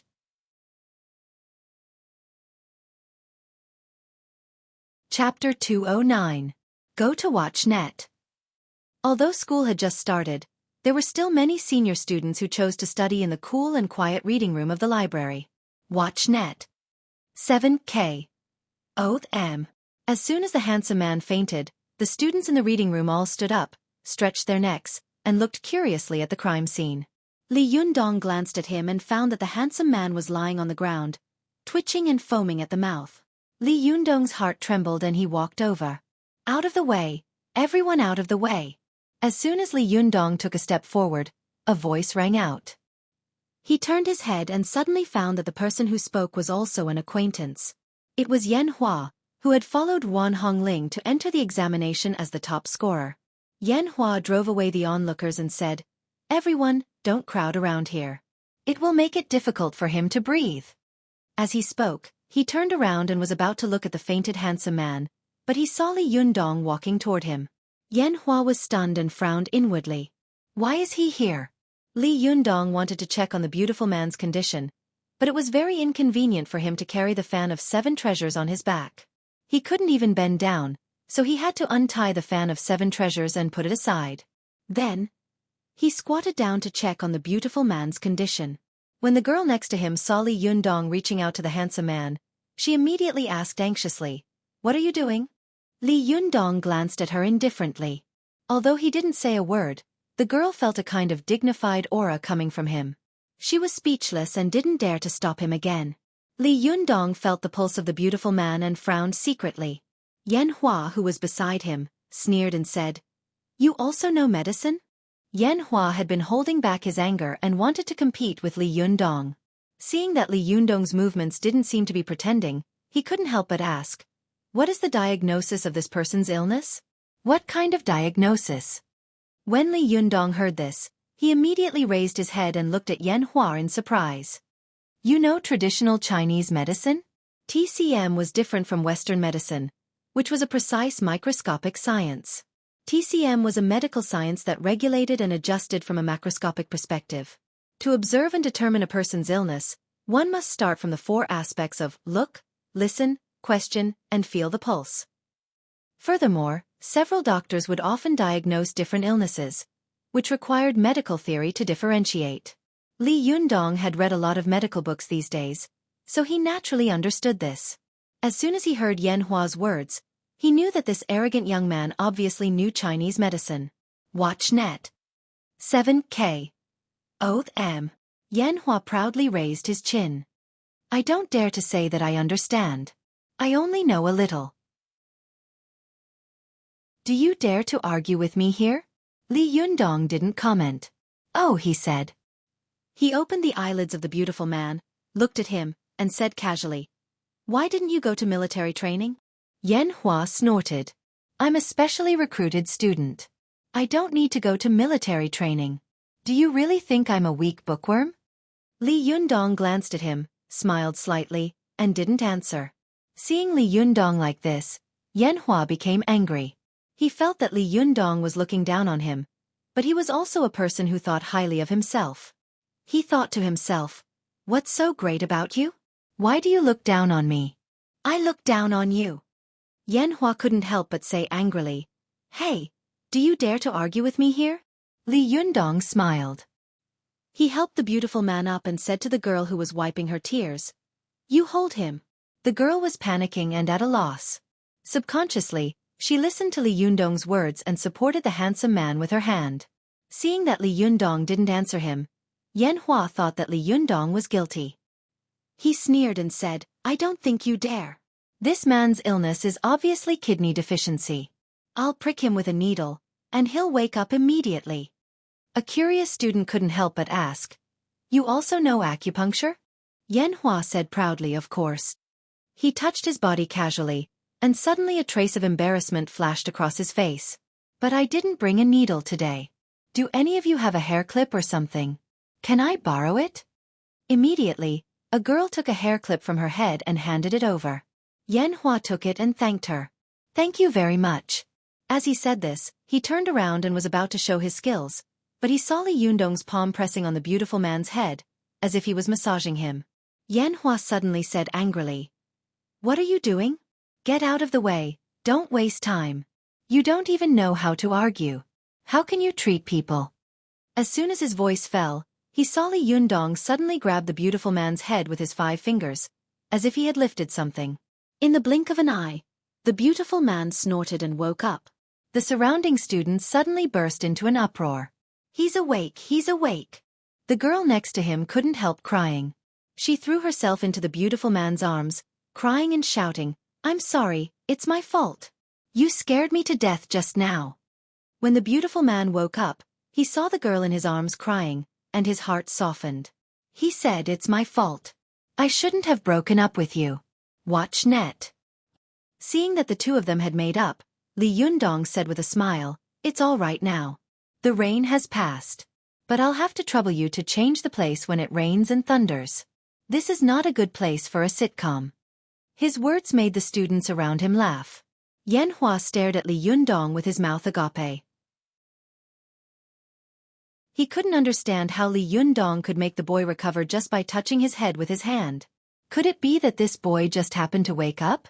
Yan Hua thought to himself. When he saw the students around him laughing, his heart suddenly tightened and he thought to himself, "What are these people laughing at? Could it be that he was laughing at me for trying to argue with Li Yundong and calling me a nerd?" Just now, he had chased after Li Yundong to argue with him, but Li Yundong had not answered his words at all. He had cured this person with a wave of his hand. In contrast, he had simply become a bookworm who only knew how to show off his tongue. The more Yan Hua thought about it, the more he felt that these people were laughing at him. He looked at Li Yundong with jealousy, hatred, annoyance, and anger. He felt that the exclamations and praises of these people around him should be directed at him. But Li Yundong had forcibly stolen his limelight. Yan Hua had been an excellent student since he was a child. Wherever he went, he was pursued and worshipped by his classmates. He thought that the students of this third-rate university would admire him very much because he was the top scholar, but the truth was the opposite. This damned Li Yundong seemed to have been sent by God to deliberately mess with him, making him appear shallow and childish all the time, just like a nerd. Yan Hua looked at the handsome man coldly and couldn't help but say sarcastically, "I advise you to work less when it comes to sex in the future. With your body, if you continue to work like this, I'm afraid it won't be long before you die young." This sentence made the surrounding students burst into laughter. The handsome man's face also turned red, and he was so embarrassed that he couldn't speak. A trace of fear flashed in his eyes. The girls around him also blushed, as if they were about to bleed. Secretly, they pinched the flesh of the handsome man's waist with their fingers. Li Yundong patted the handsome man on the shoulder and said, "Don't worry, I won't die young." Of course, the handsome man recognized Li Yundong, who was an influential figure. He asked tentatively, "Really?" Li Yundong nodded and said, "Of course."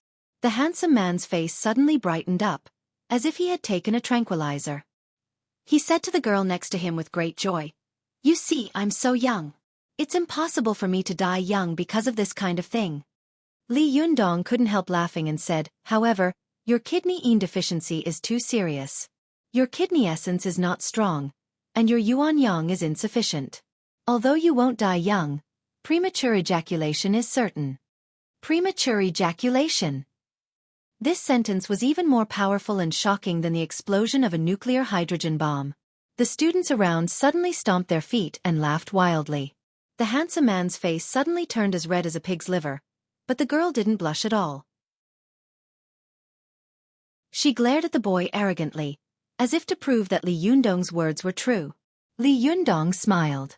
Just as he was about to turn around and leave, the handsome man grabbed him and whispered, "Boss, you are too cruel. How can you say that I have premature ejaculation in front of so many people? Do you want me to be a man?" Li Yundong said with a serious face, "Last semester, my girlfriend said that your kidney deficiency is too serious. She told you not to overindulge in sex, but you didn't listen. Now, when you are nervous and excited, you will easily pass out. Do you know why?" The handsome man's face turned purple. He shook his head and said, "I don't know." Li Yundong said, "It's because you have consumed too much essence qi in your body. When you encounter this kind of thing, your qi and blood can't supply, so you will easily pass out. You have to be careful. If you don't pay attention, it will not be a problem of premature ejaculation. It will definitely be a problem of early death." Seeing that Li Yundong was about to leave, the handsome man reached out and grabbed his arm. He begged, "Boss, you can't just watch me die. Is there any good medicine that can help me?" Li Yundong thought for a moment, put down the fan of 7 treasures, sat down, took out a notebook and pen, and wrote a prescription for strengthening yang and nourishing the kidneys. Then, he tore off the paper and handed it to the handsome man, saying, "As the saying goes, food is better than medicine, food is better than spiritual nourishment, and spiritual nourishment is better than physical nourishment. Don't be superstitious about these things." The handsome man took the prescription and glanced at it. He said curiously, "I've heard that food is better than medicine, but food is better than spiritual nourishment, and spiritual nourishment is better than physical nourishment. What does spiritual nourishment mean?" Li Yundong explained, "Food is better than spiritual nourishment. It means that you need to calm down every day, clear your mind, and control your desires. Don't be easily irritable. The 7 emotions and 6 desires are very harmful to the body. When your emotions are good, your mood will be good. Once you are in a good mood, it will be more useful than anything you eat." When Wu Zixu passed through Shaoguan, why did his hair turn white overnight? It was because his emotions were filled with fear and panic that his kidney essence was injured. You see, there are already white hairs in your hair, which means that your kidneys have begun to have problems. Be more careful. As Li Yundong spoke, some of the curious students around him also listened attentively and nodded one after another. They felt that Li Yundong's words were very reasonable. Some people even took out pens and quickly wrote down every word Li Yundong said. At this time, the handsome man didn't want to hide his illness for fear of treatment. He asked again, "What does it mean that spiritual nourishment is better than physical nourishment?" Li Yundong said, "It's useless to just have a good mood and eat good food all day long, because people need to exercise more. As the saying goes, life is about exercise." That's the truth. If you are in a good mood all day long and eat good food, but don't exercise, it will only create a fat pig, and it will not make your body better at all. Therefore, more exercise is the best way to nourish your body. Speaking of this, Li Yundong seemed to think of something and added, "Of course, bed exercise is not exercise, it is a matter of great catharsis. And exercise can't be too vigorous, like in the gym, it's not good to work hard and sweat a lot. That's called going too far is as bad as not going far enough. It's best to go out for a walk or jog for dozens of minutes, half an hour to an hour after eating. As the saying goes, walk 100 steps after a meal and live to 99. Li Yundong's words were simple and easy to understand. Not only did the handsome man suddenly understand, but the students around him also understood and looked at Li Yundong with admiration in their eyes. The handsome man carefully hid the prescription and said with a smile, "Boss, I admire you today. With such good medical skills, why don't you become a doctor?" Li Yundong smiled and said, "Nowadays, people don't believe in traditional Chinese medicine." The handsome man said, "Then it's all the more reason to promote it." Li Yundong's heart skipped a beat, and a voice in his mind shouted loudly, "That's right, why don't I use my advantage in cultivation to do something related to medical practice? I can make money this way, and I can also promote our Chinese culture. Why not?" Last week's flower list was regrettably only ranked 9th, and the 8th place was taken by Xiao Qian. The number of flowers for children's shoes reached a new high, but they were still regrettably defeated, although they were defeated with honor. This week's Tuesday and Saturday, tomorrow's third watch, children's shoes more flowers. /om/ Chapter 210.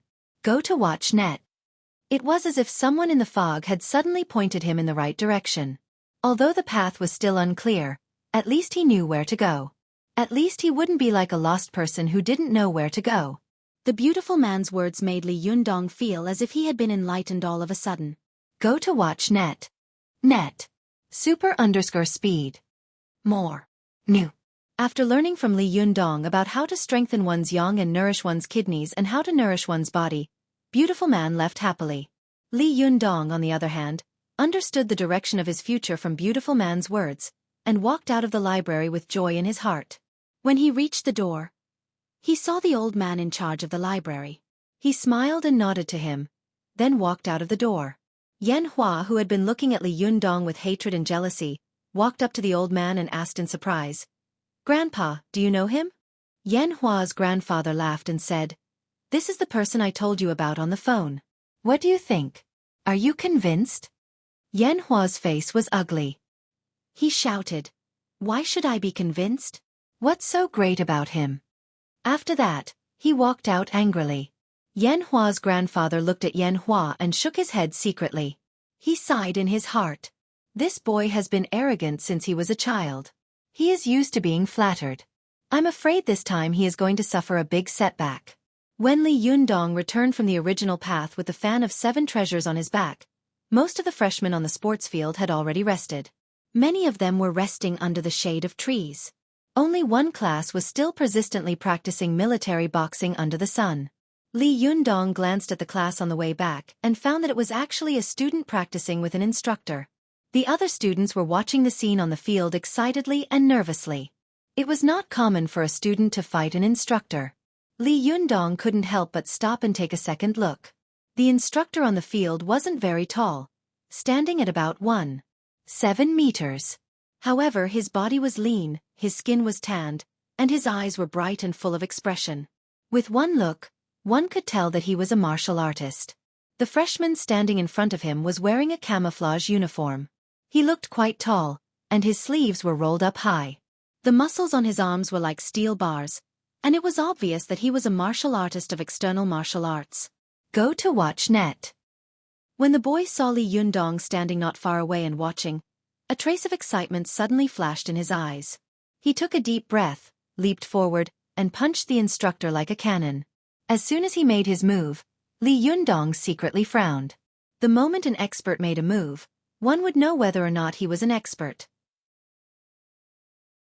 Ordinary people would approach their opponents cautiously and observe their opponent's minute flaws while they were still, or they would circle around their opponent and observe their opponent's reaction and footsteps during the movement.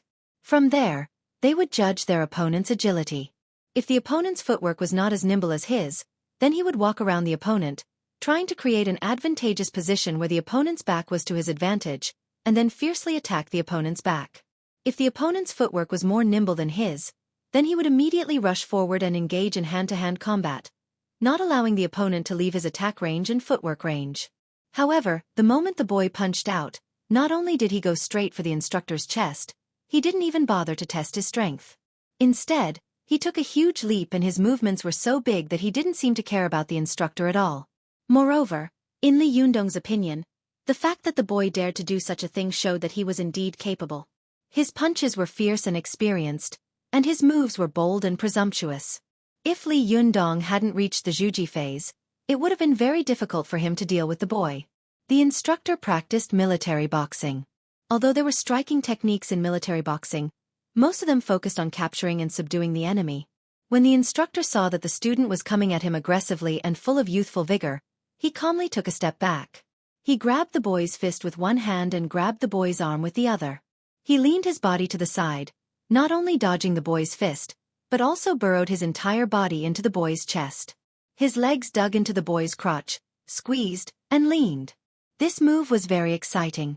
As long as the instructor spun his feet and followed the force just now, he would be able to turn his body to the back of the student.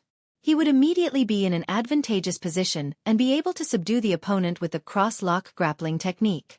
But just as his legs were about to squeeze the boy's body, he suddenly felt an extremely powerful force coming from the boy. The student in front of him suddenly let out a loud roar and spat out an air cannon from his mouth, causing the instructor's heart to flutter. His body couldn't help but tremble, and then his whole body flew up with a whoosh. He actually flew 5 or 6 meters away, heading straight for Li Yundong like a cannonball. Go watch net. 7K. Oath M. Li Yundong's heart skipped a beat. He hadn't expected that he would be able to see a troublesome matter just by looking at it from the sidelines. He reached out and pressed on the back of the instructor. A gentle force was sent out, and the instructor was quietly blocked. The exchange between the student and the instructor was very fast. It could be said that it was as fast as lightning. The surrounding students only saw a blur before the instructor was sent flying.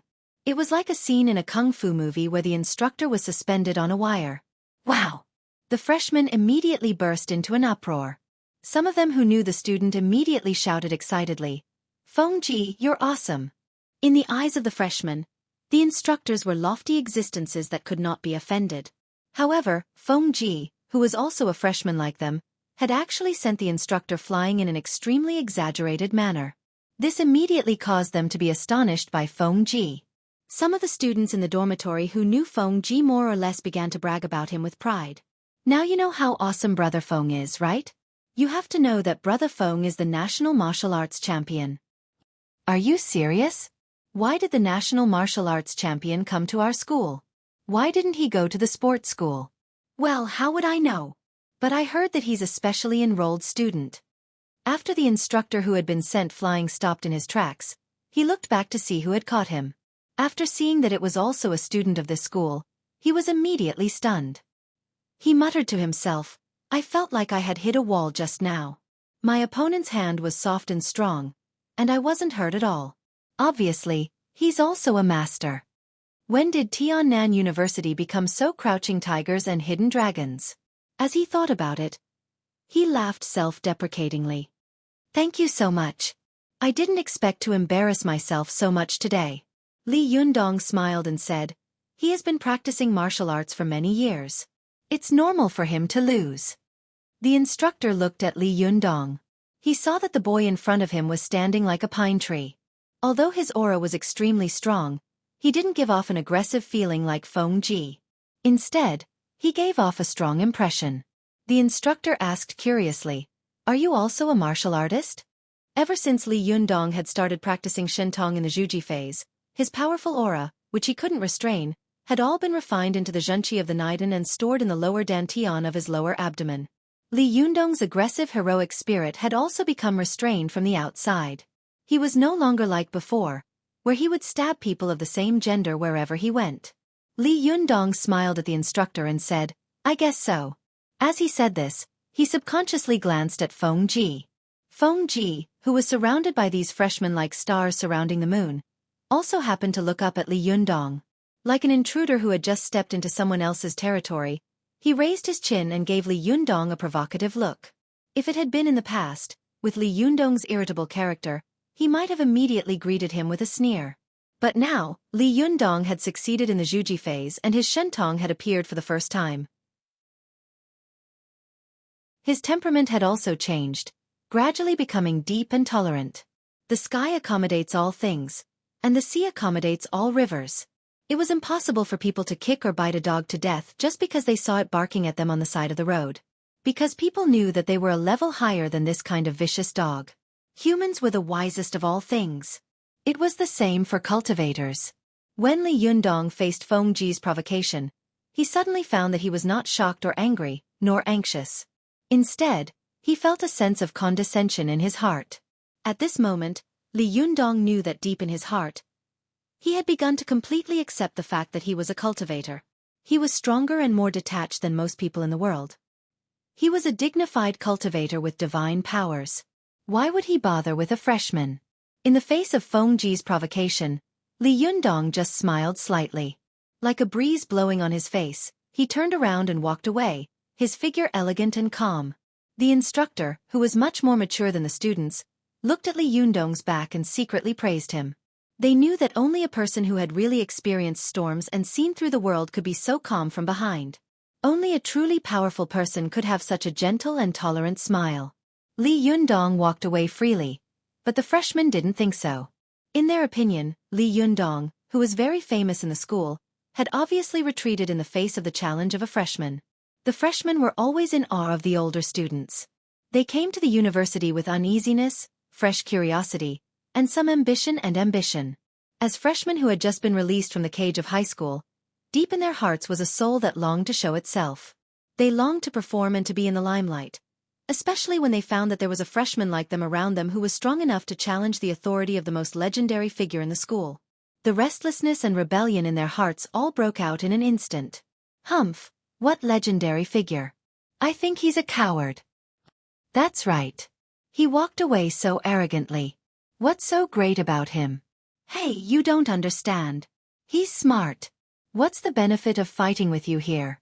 If you win, people will say that you bully the freshman. If you lose, it's even worse. You'll lose everything. This is called shrewdness. Do you understand? Humph, I saw the posts on the forum praising him so much that I thought he was very awesome. I didn't expect that he was also a wily old fox. I despise him. Are you qualified to despise him? Who do you think you are? Only our brother Feng is qualified. Humph. Flatterer. The students whispered to each other, while Feng Ji stood still and stared at Li Yundong's back.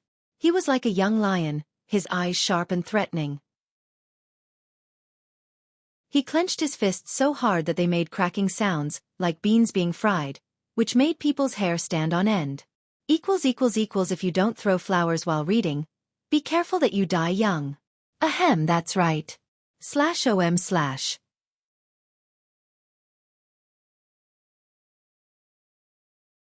Chapter 2:11. Go to watch net. After class, Li Yundong headed to the cafeteria for lunch as usual. While he was waiting in line, he heard Feng Na calling out to him from behind. Li Yundong. Li Yundong turned his head and greeted her with a smile. Watch net. Color *** literature under learning % super #speed. Update. The two of them took the dishes and sat down at the table.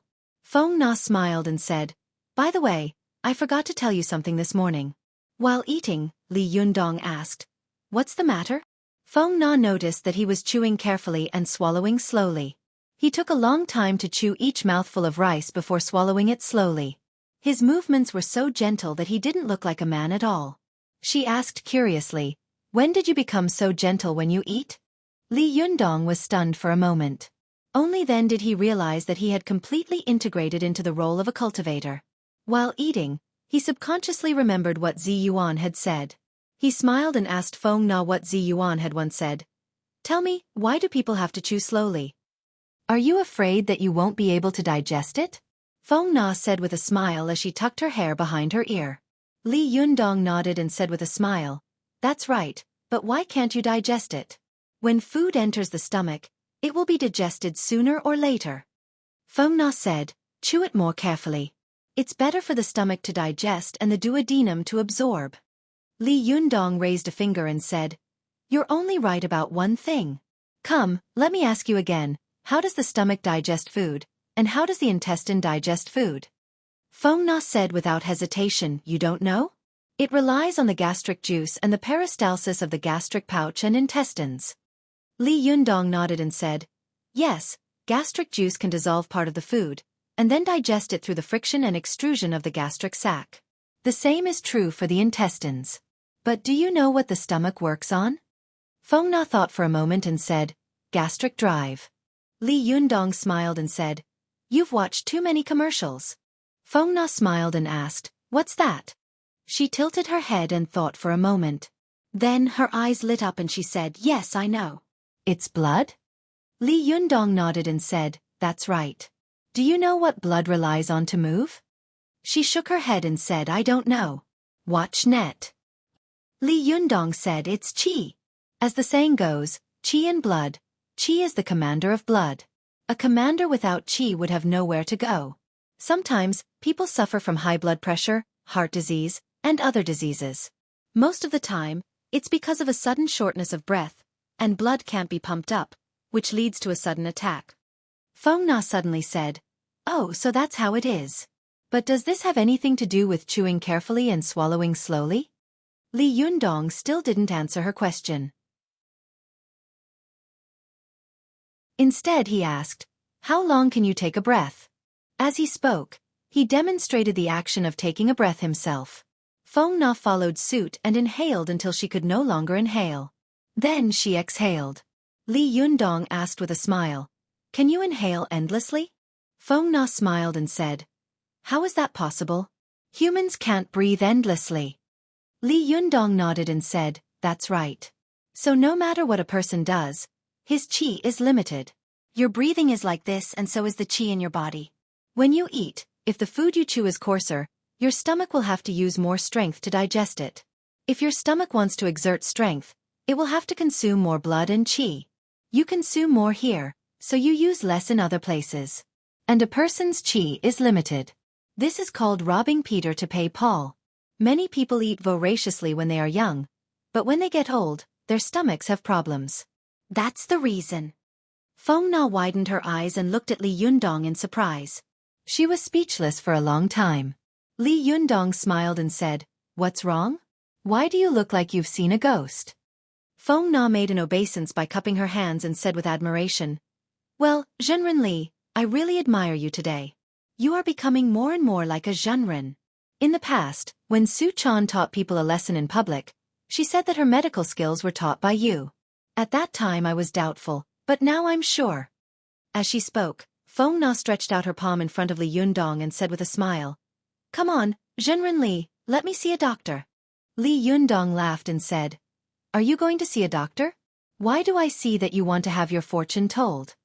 Feng Na giggled, rolled her eyes and said with a smile, Then it's good to have my fortune told. Li Yundong pointed at Feng Na and said with a smile, Which mountain are you going to worship? You're not sincere at all. But he still pretended to be serious and said, Do you want to have your career or your marriage read? Feng Na smiled and said, Both. Li Yundong smiled and said, Benefactor, you are too greedy. You are like a snake trying to swallow an elephant. This kind of insincerity won't work. Feng Na curled her lips and said, Humph, I think it's because you, a fake Taoist, and a real fraud, are not strong enough. This sentence really hit Li Yundong's weak spot. He really didn't know anything about fortune-telling. Li Yundong coughed dryly and changed the topic. What did you want to talk to me about just now? Tell me first. Feng Na slapped her forehead and said, Look, I was so confused by your nonsense that I almost forgot. Li Yundong was chewing slowly when he almost spat out a mouthful of rice. Hey, benefactor, Can you pay attention to your wording when you speak? When Feng Na saw the students around them lowering their heads and snickering, her cheeks turned red, but she refused to admit defeat and said, "It's your own imagination." Li Yundong coughed dryly and said, "Don't talk nonsense. Tell me what's the matter." She giggled and said, "Actually, it's nothing. It's just that there's a welcome party in a few days, and I want you to join us for a rehearsal. Watch net." Li Yundong immediately waved his hand.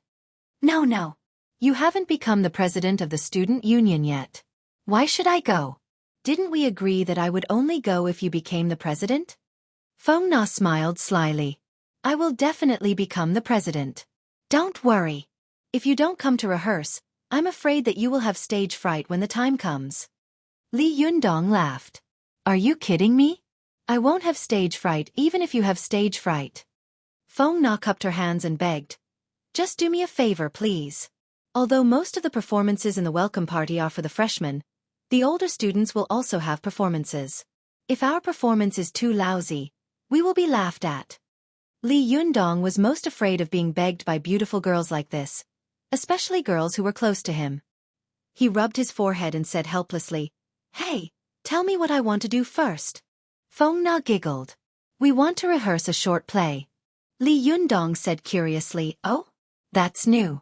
What do you rehearse?" Feng Na smiled proudly. "The Legend of the Sword and Fairy that I personally choreographed." Li Yundong gasped. "Wow. How many hours do you want the audience to watch? That's a bit long. How many generations? Don't tell me it's going to be a lousy work like the second and third generations." Feng Na laughed. "Of course it's one generation. Only one generation is the most classic. And it's just one scene." Li Yundong laughed. "That's more like it. What scene?" Feng Na laughed. "The scene where the sword sage takes Zhao Linger away." "Then who should I play?" Li Yundong asked curiously. As soon as he finished speaking, he became alert. "Don't tell me I'm going to play Li Xiaoyao." Feng Na giggled. "This is your family. Isn't it better for you to play Li Xiaoyao?" Li Yundong shook his head like a rattle drum. No, Li Xiaoyao is such a good-for-nothing. His wife was kidnapped, and his lover was killed as well. In the end, he ended up alone and miserable. He's too useless, too miserable. I'm not going to play him. It's inauspicious. Li Yundong shook his head like a rattle drum. Feng Na snorted. "You can't play it even if you want to. This role has long been played by someone else." Li Yundong was relieved. "That's good. Who should I play?" Feng Na snapped her fingers and said, "Who else could it be?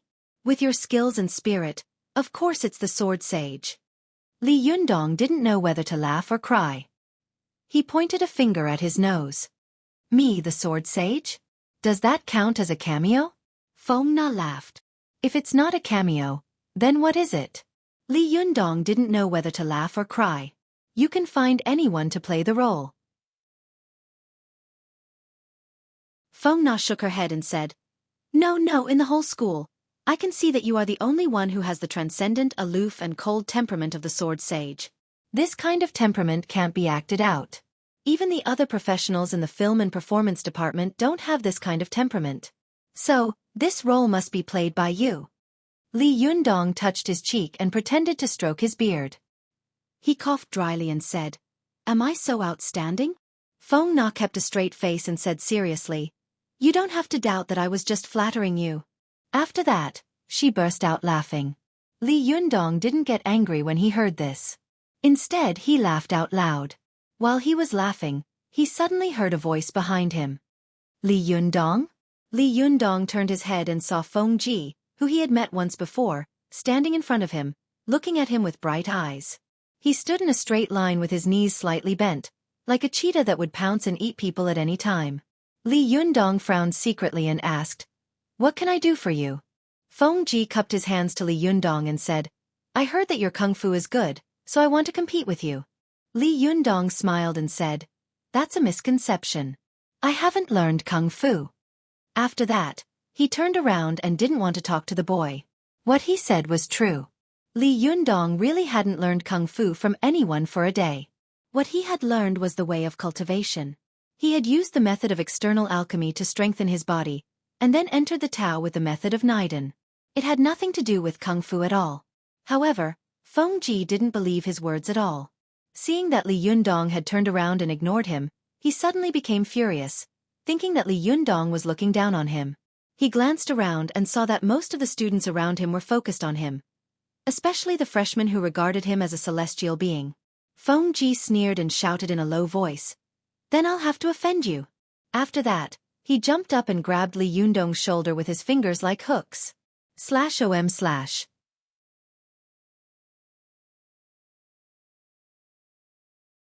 Chapter 2:12. Can King come? As soon as Feng Ji made his move, Feng Na, who was sitting opposite him, stood up in shock.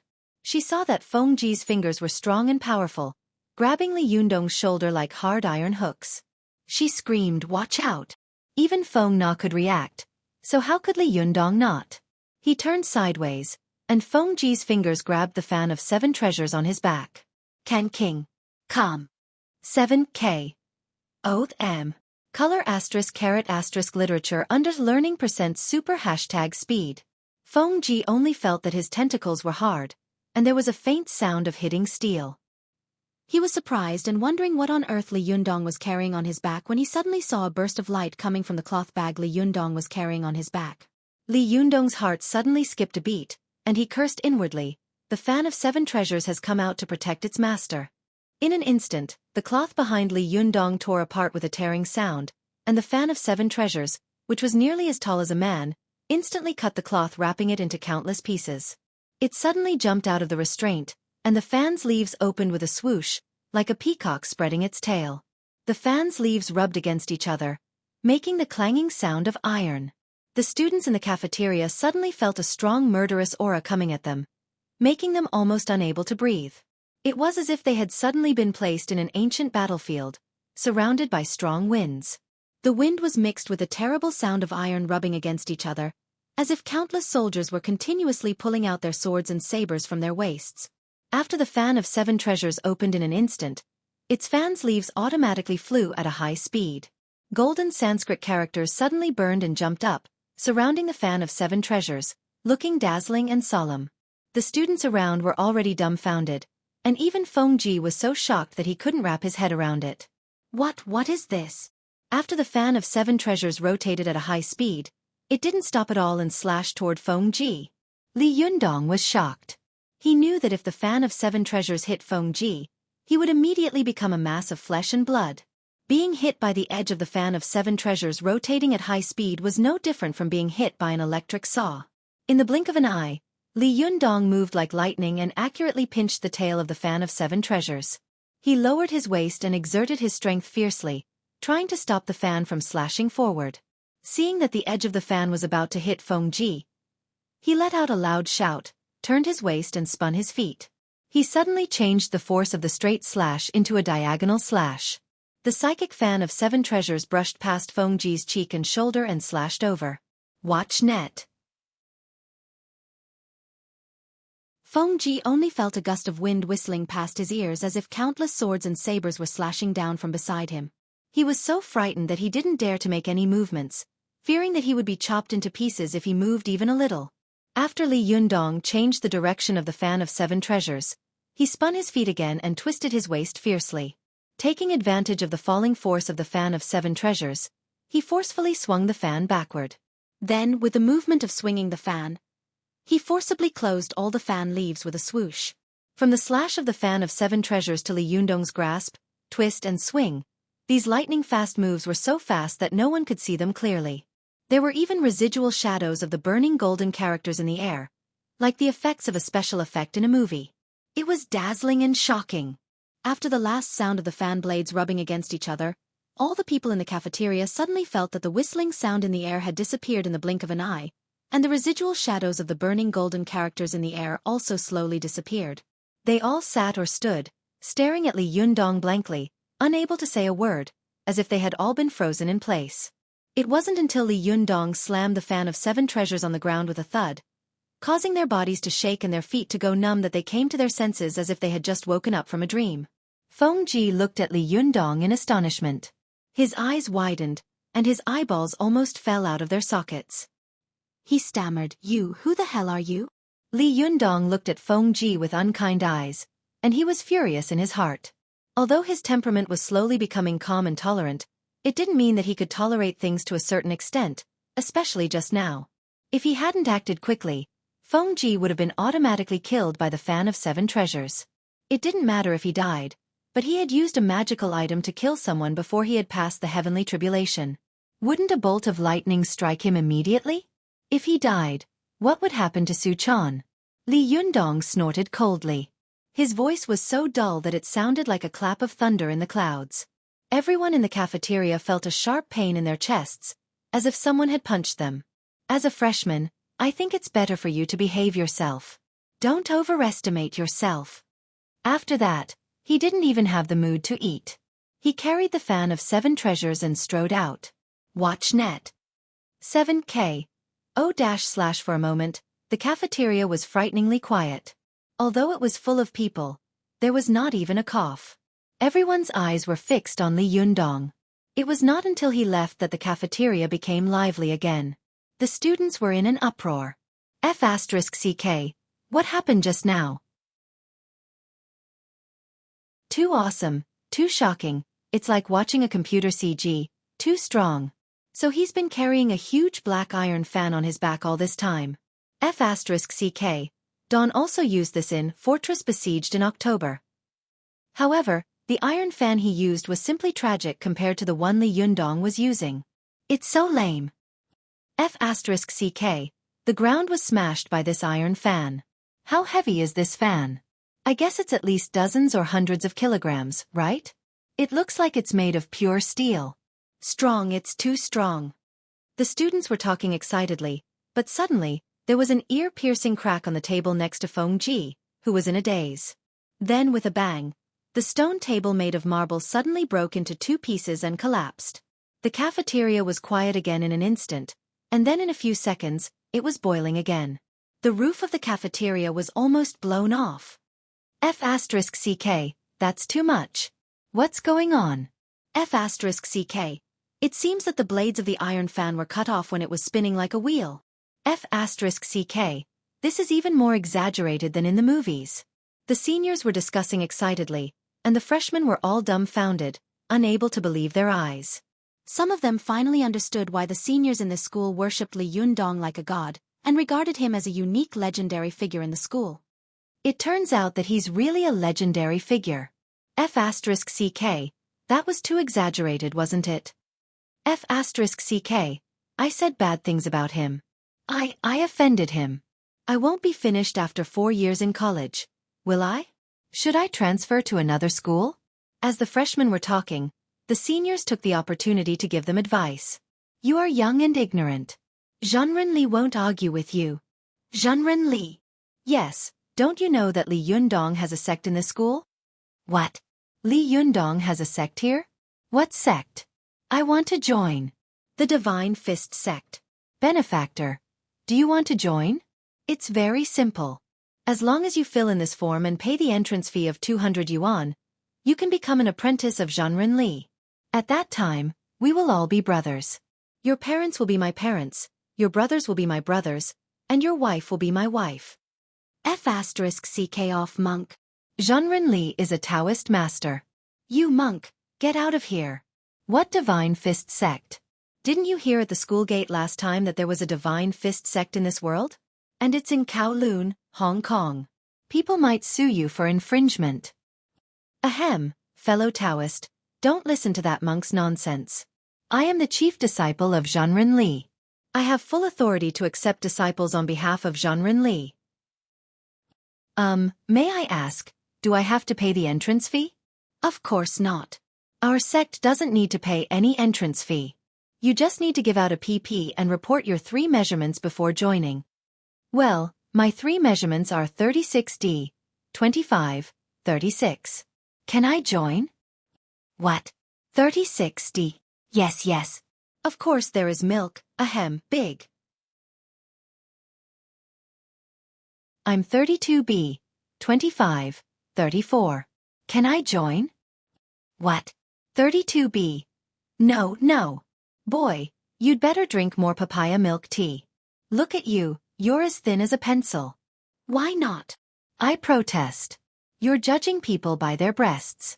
You're discriminating. You're not respecting human rights. Student, flat-chested people have no human rights. Next. F***CK, pervert, what's your name? How dare you flirt with a girl in public? Ba. I'm Li E. Benefactor, what do you want to do? Beware of the many Christian brothers behind me, or Allah will punish you. F***CK, you don't even know which religion you belong to. No wonder you were locked up. How did you get out? Brothers, catch him and send him to the police station. The cafeteria was a mess of porridge. Feng Na glanced at the dumbfounded Feng Ji, then grabbed her bag and chased after Li Yundong. Hey, wait for me. Feng Na chased after him and ran a few steps. She had just finished her meal and was panting a little after running for a few steps. Li Yundong stopped, turned around, and looked at her. He said helplessly, Miss, what can I do for you? Feng Na said, tomorrow afternoon, there will be a rehearsal in the school auditorium. Remember to come. Li Yundong said with a wry smile. Are you sure you want me? Forget it. I'm afraid of you. I'll go. Only then did Feng Na feel relieved. She smiled and said, I know you're a gentleman. You never go back on your word. Li Yundong waved his hand and said, all right, don't flatter me. I'll do what I promised you. With that, he turned around and left with the fan of 7 treasures. Feng Na stood rooted to the spot, staring blankly at Li Yundong's receding figure. She didn't know why, but she suddenly had a feeling in her heart that she had never known or understood the boy in front of her. Ever since she first saw him in the Taekwondo club, he had been slowly drifting away from her, away from the familiar world around her.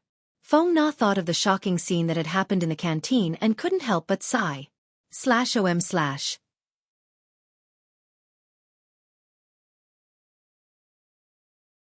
Chapter 213. Go to the Internet. After Li Yundong left the cafeteria, Feng Ji, who was so shocked that he couldn't speak for a long time, came to his senses. Ignoring the noisy students around him, he took out his mobile phone and dialed a number. He whispered, Xixiang, I'm no match for him. Well, this guy seems to be an inner disciple. Well, I see. After hanging up the phone, Feng Ji's eyes flickered for a while, and then he left the cafeteria.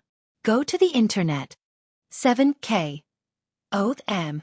At the same time, when Li Yundong caused another big trouble in the school cafeteria, Su Chan had already returned to the foot of the mountain of the Fox Zen School with her master. Su Chan clearly remembered that she had left the sect for as long as she could remember. She only vaguely remembered that there were several Sherbua and Shiji in the sect, but she couldn't remember their appearances and figures clearly. Su Chan knew that she was the youngest junior of the Fox Zen School. This time, she was afraid that she would have to call everyone elder or senior. She couldn't help but feel a little timid. She hid behind Ao Wushuang and didn't dare to come out. Although Ao Wushuang knew what her disciple was thinking, she was not in the mood to coax her. When she thought that her sect was about to be in trouble, she was very anxious. When she reached the top of the mountain, she rushed all the way to the mountainside.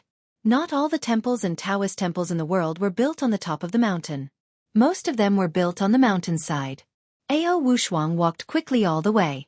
The dense jungle around her was blooming with flowers. Many tourists stopped to watch on the Bluestone Road, but she was not interested in looking at them. The little fox also followed her step by step. Her eyes were rolling, and she looked around curiously and timidly. In her impression, these things seemed to be very familiar, but also very strange. Halfway up the mountain, a corner of a Taoist gate was faintly revealed in the dense forest. When Ao Wushuang saw it, she immediately became spirited and went up to greet it. Su Chan had always felt very strange. In her opinion, her sect was called the Fox Zen School. Since it had the word Zen in it, and the sect was established under the guidance of Zen Master Baizhang, and her grandmaster had mostly practiced Buddhist cultivation methods back then, why had her sect become a Taoist sect now? Su Chan had thought about this question before, but every time she asked, Ao Wushuang would always say, you're still young. You don't understand these things until you grow up. To watch the net. 7K. Oath M. Color *** literature under learning % super #fast.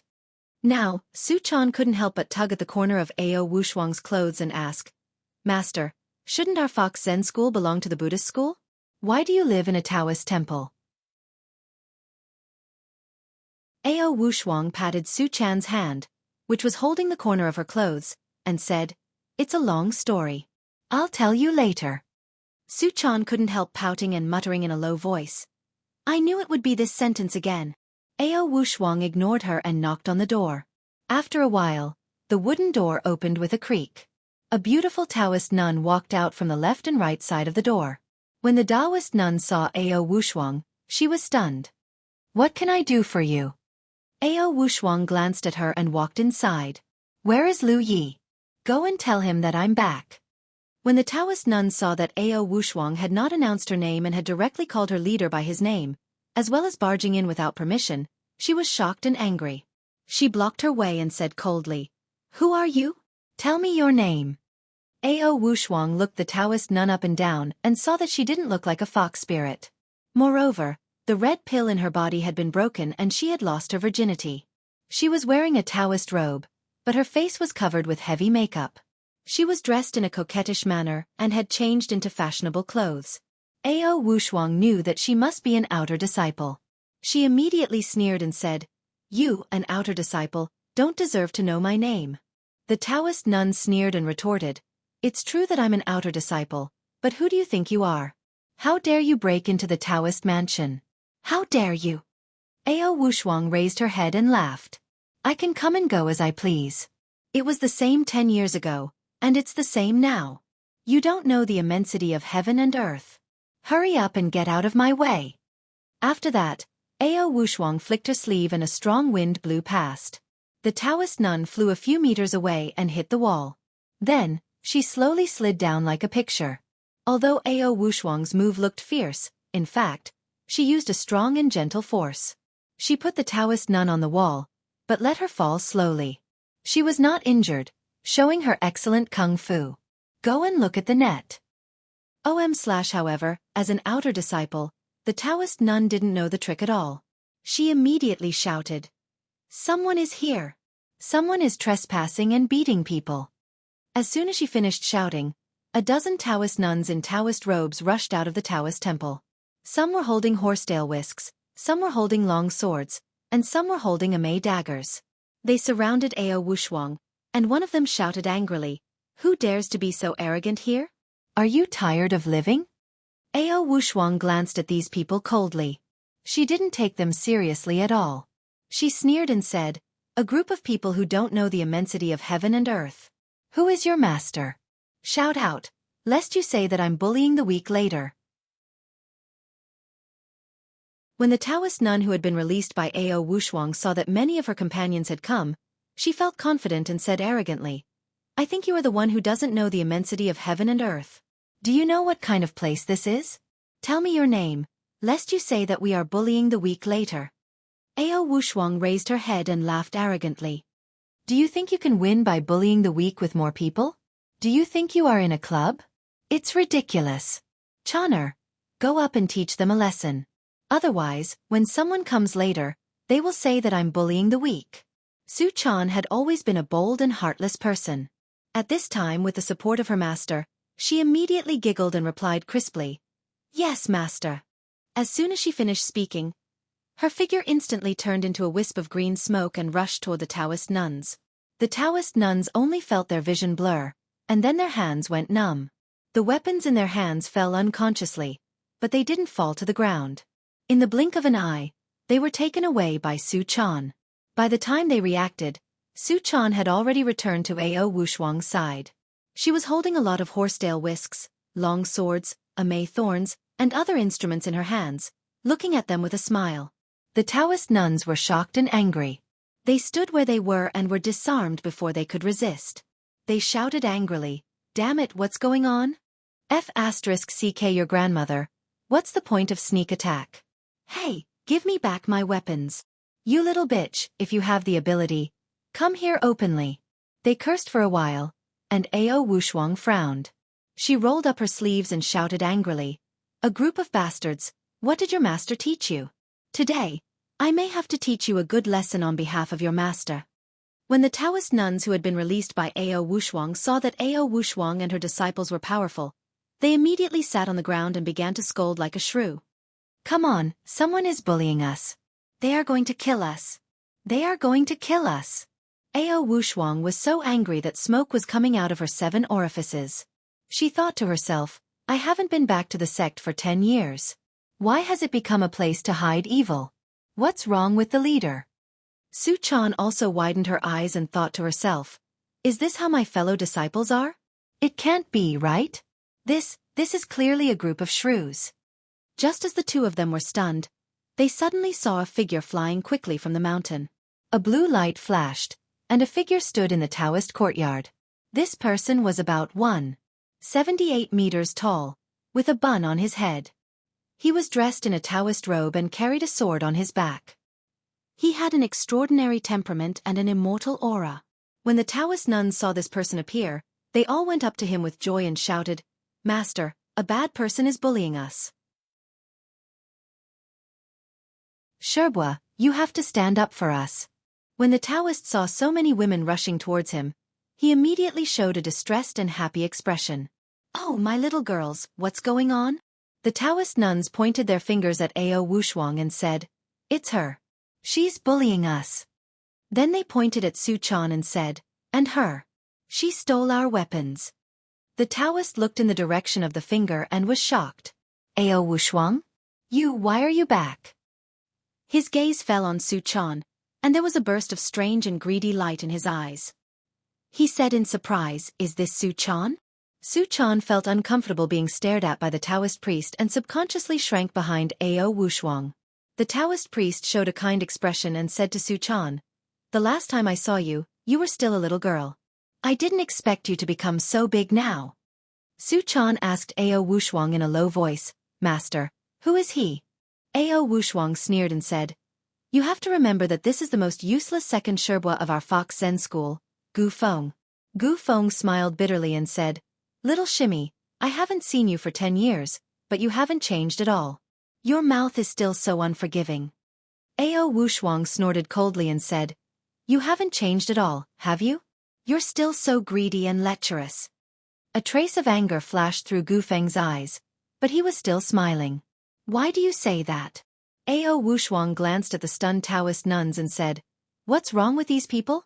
How did you discipline your disciple? As soon as she finished speaking, she heard a cold snort. My disciple is also here. Why, little shimmy? Do you want to teach me a lesson too? Ao Wushuang looked around and saw a beautiful young woman in a Taoist robe with a sawtooth iron wheel on her back. She immediately frowned and said to Su Chan, this is your 7th Xueqi, Yi Yu. After that, she said coldly to Yi Yu, 7th Xueqi, how have you been? Although Yi Yu was actually quite old, she looked no different from a 17 or 18-year-old girl. She had a fiery temper and was extremely protective. She snorted coldly and said angrily, Ao Wushuang, don't be hypocritical. You haven't come back for 10 years and caused such a big trouble outside. It's fine if you harm our sect, but as soon as you come back, you bully my disciple. What do you mean? Do you still have me in your eyes? After that, Yi Yu looked at Su Chan and sneered. You did it just now, didn't you? Very good, very good. Come here and let me see how much of your master's skills you have learned. Su Chan was shocked and quickly shrank behind Ao Wushuang. Ao Wushuang quietly blocked Su Chan behind her and sneered. Xueqi, what's the point of bullying a junior? Yi Yu sneered and said, didn't you just bully my disciple? Get out of the way, or I'll beat you up too. You were no match for me 10 years ago. Do you think I'm afraid of you now? Ao Wushuang sneered. The 3-foot-long Bahuang sword hidden behind her jumped out with a clang and automatically surrounded Ao Wushuang as if to protect its master. It let out a sword cry like a dragon's roar. For a moment, the sword qi in the courtyard was everywhere, and the wind was blowing. When Yi Yu saw the Bahuang sword, she was shocked and angry. He actually gave this sword to you.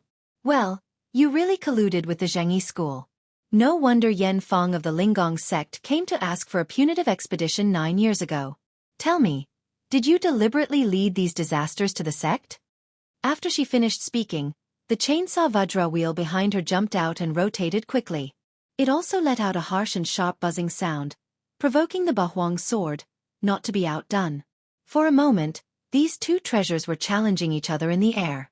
The sword Qi in the Taoist Academy soared into the sky and was full of murderous intent. Su Chan looked at the field with a dumbfounded expression and said in her heart, "No way, as soon as he came back, he actually started fighting by himself? Is there a mistake?" /om/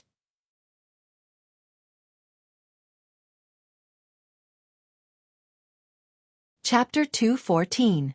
Go to Watch Net. Ao Wushuang was the youngest shimmy of the Fox Zen school. She was the youngest of the older generation, but she had the highest aptitude and the highest spiritual energy. She was the top master of the Fox Zen school. Watch Net. 7K. Oath M. In addition, she had been arrogant and rebellious since she was a child. She had once risked universal condemnation and fell in love with the leader of the Linggong sect of the Zhengyi school. Because of this, she had fallen out with all her fellow disciples and was expelled from the sect 10 years ago. 10 years later, when she came back, she had caused a lot of trouble. The other people in the sect naturally had a lot of ideas about her. As the second most powerful master of the Fox Zen school, Yi Yu was even more upset. When Ao Wushuang was not there, she was the #1 master, and everyone had to look up to her. But when Ao Wushuang came back, she was going to be the second. Who could stand it? Ao Wushuang had always been indifferent to everyone in the sect. She was as cold as ice, even to her Xueqi. Yi Yu felt that Ao Wushuang was arrogant because of her talent. She looked down on her Xueqi just because her spiritual power was higher than hers. Therefore, she had always been holding back her anger in her heart and wanted to surpass Ao Wushuang. Now that there was such a good opportunity, how could Yi Yu let it go? She was furious and immediately threw the danger of the enemy to the back of her mind. She would solve her personal grievances first. Seeing that a fight was about to break out, Su Chan subconsciously shouted, "Don't fight." As soon as she said that, everyone's eyes immediately turned to her. Yi Yu sneered and said, "Who do you think you are? Is it your turn to speak here?" Yi Yu was very protective, but Ao Wushuang was even more protective than her. Ao Wushuang sneered and said, "She is my disciple. Why can't she speak?" Yi Yu was furious. She pointed her finger, and the chainsaw Vajra suddenly buzzed loudly. The surrounding air was trembling, and the sand and stones on the ground were flying. The momentum was terrifying. Ao Wushuang snorted coldly, and the Bahuang sword around her suddenly flew into the air with a swoosh. It looked down at the chainsaw Vajra from above. The sword edge trembled, and in an instant, it split from one sword into two, two into four, and four into 8. In a short time, it turned into a steel lotus throne made entirely of sword edges. The lotus leaves were turning one by one, like countless saw teeth, which was very frightening. Seeing that the two of them were about to fight in the next second, an extremely gentle voice suddenly rang out, flowing through everyone's hearts like a clear spring. "Sai, we're all from the same sect, why do we have to fight each other?"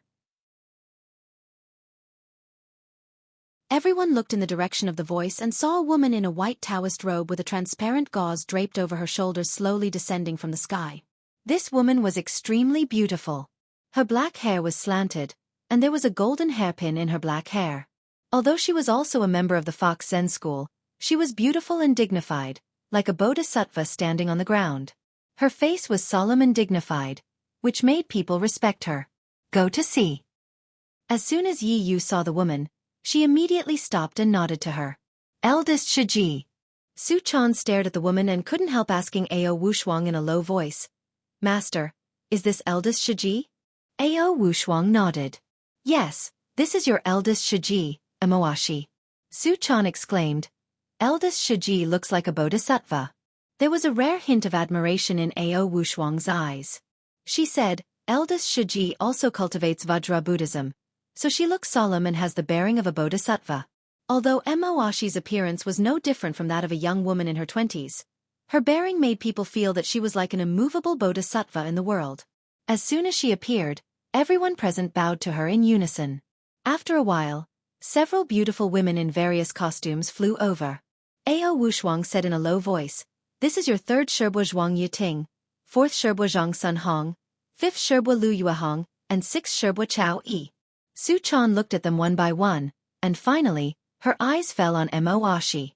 Emoashi looked at Su-chan with a kind smile on her face, and then said to Ao Wushuang, "Little Shiji, you're back." If there was anyone in the Fox Zen school who could make Ao Wushuang feel some respect, it would be eldest Shiji Emoashi, except for Lu Yi, the head of the school. She raised one hand and nodded slightly, which could be regarded as a greeting. "Eldest Shiji, how have you been?"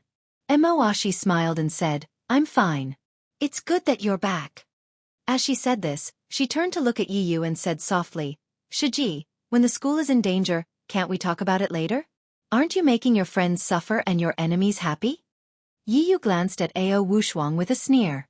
"Is she also a relative? Humph. Why are you talking about me and not her?" Although she refused to admit defeat, she waved her hand and took back the chakram. After that, she ignored the others and turned to leave. Ao Wushuang didn't wave her hand. In an instant, the countless Bahuang swords turned into one, and then flew behind Ao Wushuang in the blink of an eye, as if they had never appeared. Emoashi glanced at Ao Wushuang and said with a smile, "I haven't seen you for 10 years. Little Shiji's cultivation has improved again." Ao Wushuang smiled faintly. "Not at all. I'm just standing still. But eldest Shiji's cultivation has increased a lot." Emoashi sighed softly and said, "I'm sorry to make you laugh." After that, she said to the people around her, "Let's go." Then she nodded to Ao Wushuang and Su-chan and said, "Come with me." Su-chan followed Ao Wushuang and Emoashi into the Taoist temple. When they walked to an antique sandalwood door, Emoashi said to the two of them, "The leader is waiting for you inside. You can go in by yourself. Go to the net." After that, she smiled at Su-chan and Ao Wushuang and left gracefully. Su-chan followed closely behind Ao Wushuang and entered the room. She saw Lu Yi, the leader of the school, sitting on a futon and smoking a water pipe. Lu Yi was not surprised to see the two of them come in. He pointed at the stool with the cigarette butt and said, "You're here? Sit down." Ao Wushuang said coldly, "Leader, what's wrong with the outer disciples of our Fox Zen school? Why are their qualities so low?" Lu Yi smiled and said, "You don't know how expensive it is if you're not in charge. Besides, although I'm the leader in name, in fact, it's your eldest Shiji, Emoashi, who's in charge. If you have anything to say, go to her." Ao Wushuang snorted. She sat for a while with a cold face and asked, "Where is my room?" Lu Yi pointed in a direction with a cigarette butt and said, "It's 20 meters away from here." Ao Wushuang immediately got up, as if she didn't want to stay here any longer. Su-chan was looking around curiously. Seeing her master get up and leave, she followed. When Ao Wushuang came to the room, she took a casual look and said, "Which one do you live in?" Su-chan rolled her eyes and said, "I live in the inner one." Ao Wushuang nodded. Her temper was sometimes cold and sometimes hot. She pulled over a futon and began to meditate and practice qi, regardless of whether Su-chan was idle or not. After staring at Ao Wushuang for a while, Su-chan sat at the square table in boredom and held her chin with her elbow. She muttered to herself, "I thought that when I and my master came back to help the sect through the difficulties, we would be welcomed like heroes, but I didn't expect it to be like this. What a disappointment." Su-chan couldn't help but look around the room. She found a simple mahogany bed, a simple square table, a few mahogany stools, and a few rush cushions on the floor. Apart from that, there was nothing else in the room. Su-chan couldn't help complaining in her heart. "It's so boring. There's no soap opera to watch, no computer to surf the internet, and no delicious food. If only Yundong were here." Thinking of Yundong, the little girl couldn't help but miss him. For a moment, her mind began to wander, and she couldn't help glancing at her master. She rolled her eyes and said, "Master, I'll go to the sect and have a look around." Ao Wushuang snorted coldly. "You can go if you're not afraid of being bullied by others."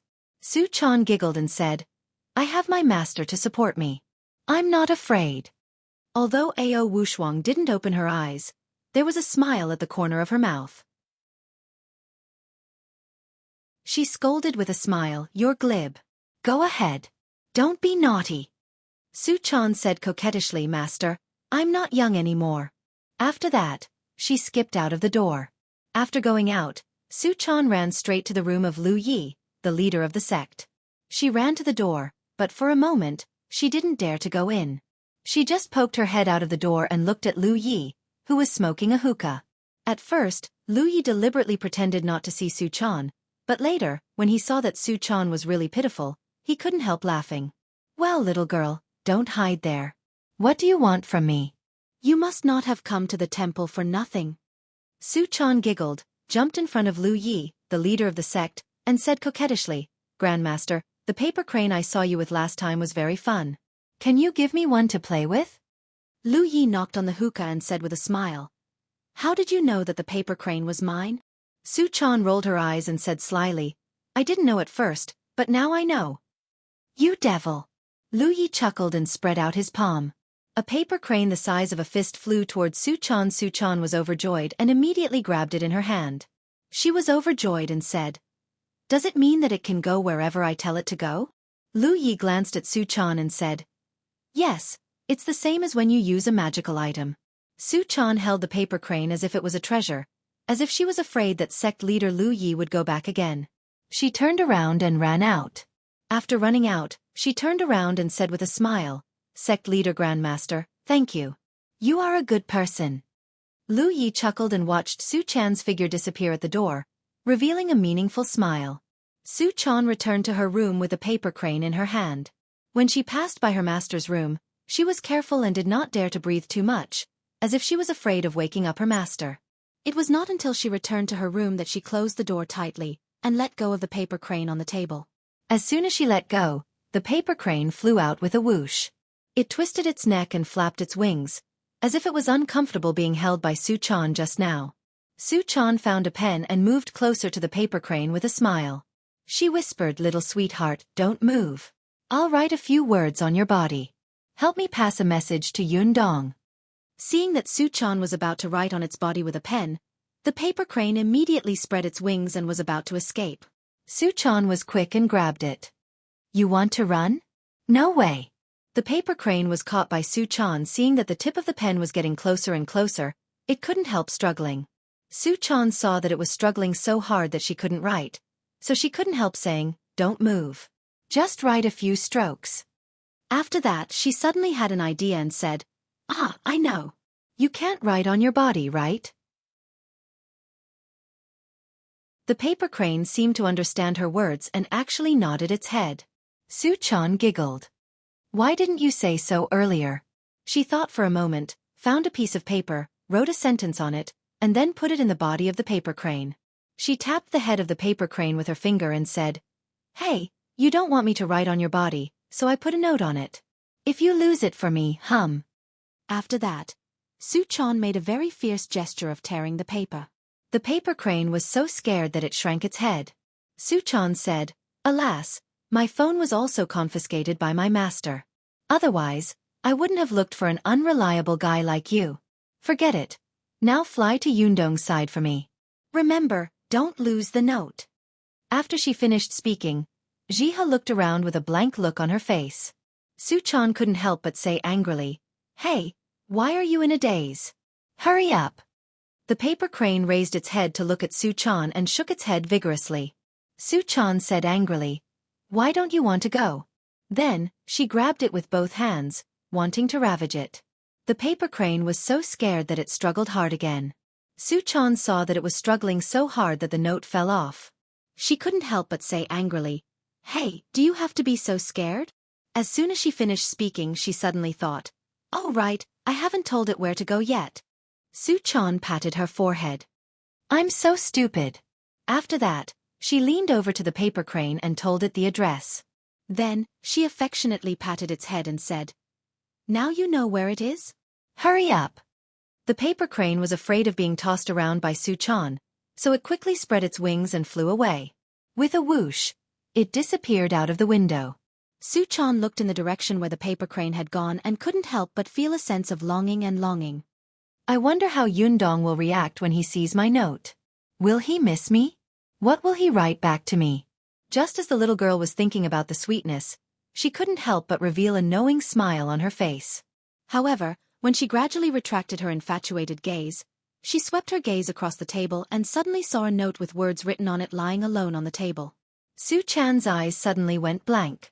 She wanted to shout, but she was afraid that her master would hear her, so she couldn't help but gnash her teeth and whisper to the window, "Hey, idiot, you didn't bring the note. Come back. /OM/."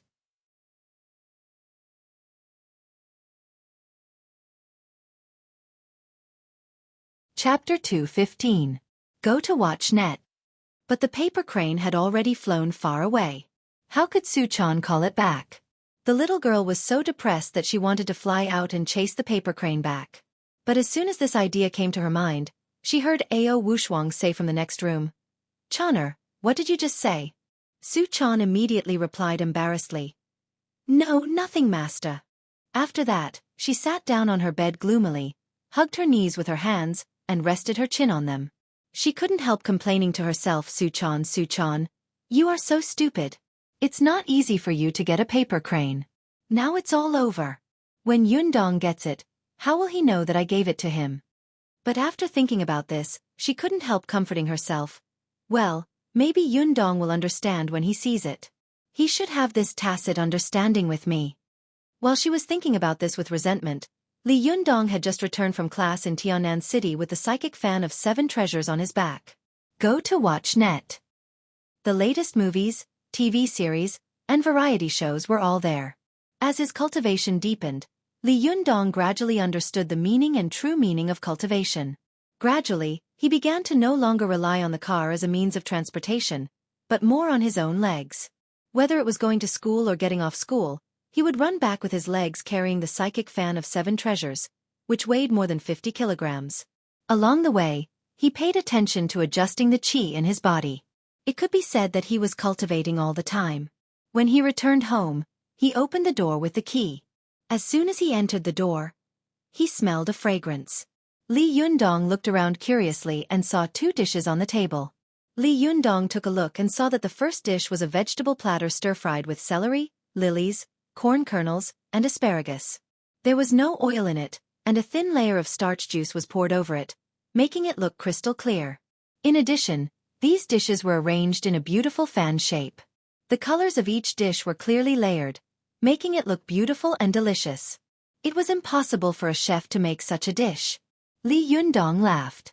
He didn't even need to look to know that it must have been Zi Yuan who had cooked the dishes. He shouted in the dining room, "Hey! Is it a holiday today? The eldest senior sister of the Linggong sect of the Zhengyi school is cooking in person?" After a while, Zi Yuan came out of the kitchen wearing an apron, holding a soup bowl in her hand. Li Yundong glanced at it and saw that it was a bowl of white fish soup. From a few meters away, Li Yundong could smell the strong aroma of fish, which made him want to eat it. Li Yundong chuckled and said, "So rich? What happened? Why is it so grand?"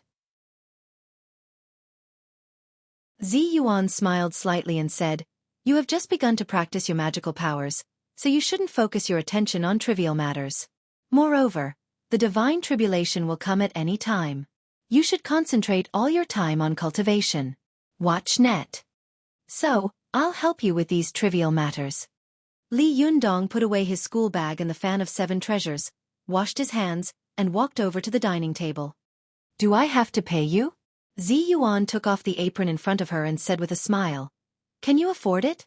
Li Yundong laughed and said, "How can I afford to hire a fairy like you as a nanny? If I do that, my life will be shortened." As he spoke, he pulled Zi Yuan's seat away. After she was seated, he went to serve the rice himself and said, "Come on, sit down. I'll go get the rice. If I let a fairy like you go in and out of the kitchen and let others see you, they will say that I don't know how to show mercy to women." Zi Yuan looked at his figure bending over to serve the rice, and a gentle smile appeared at the corner of her mouth.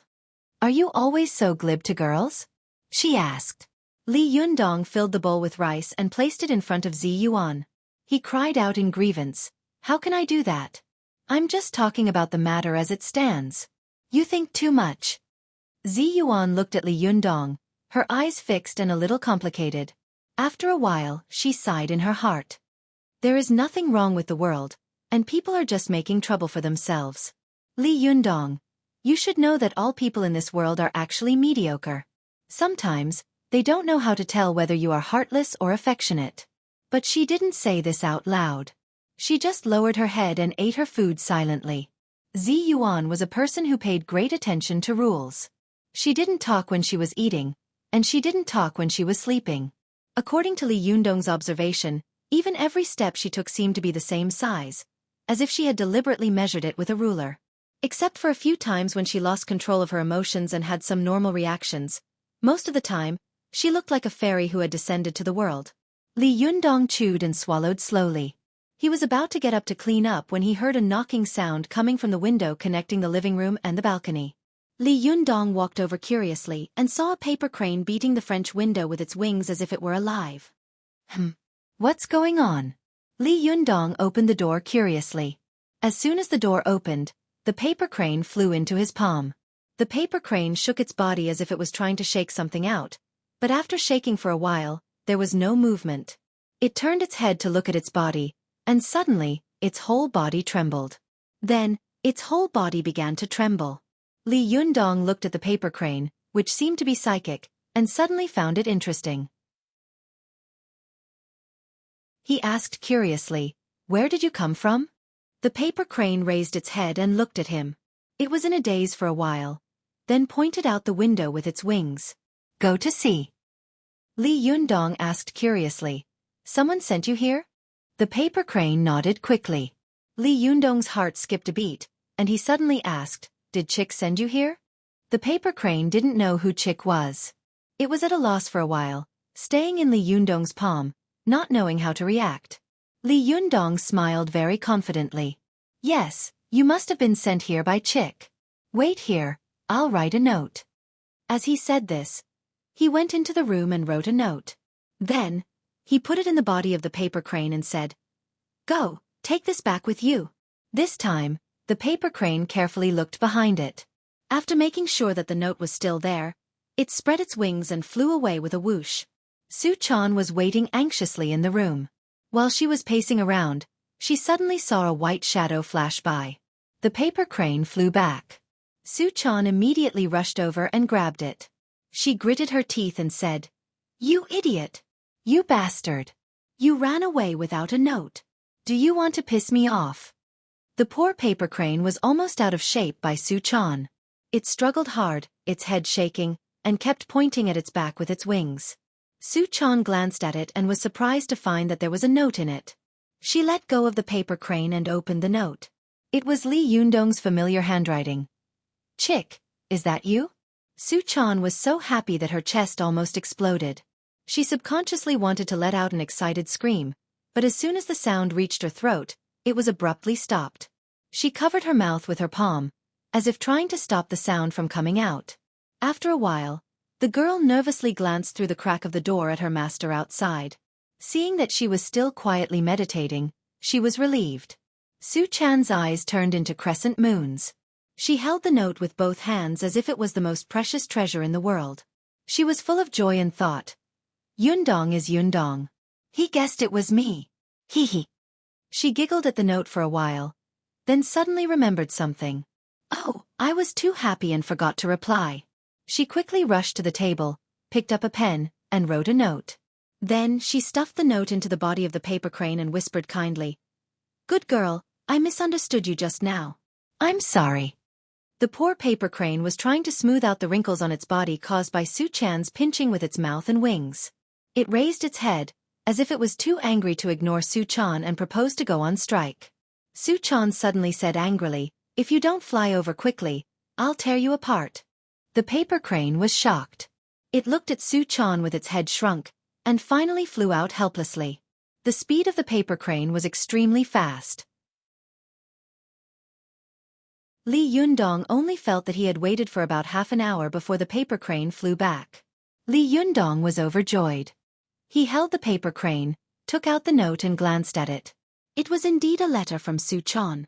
He suppressed his ecstasy and read it word by word. "Master, you are so smart. You know it's a chick at a glance. I forgot to put a note in it just now.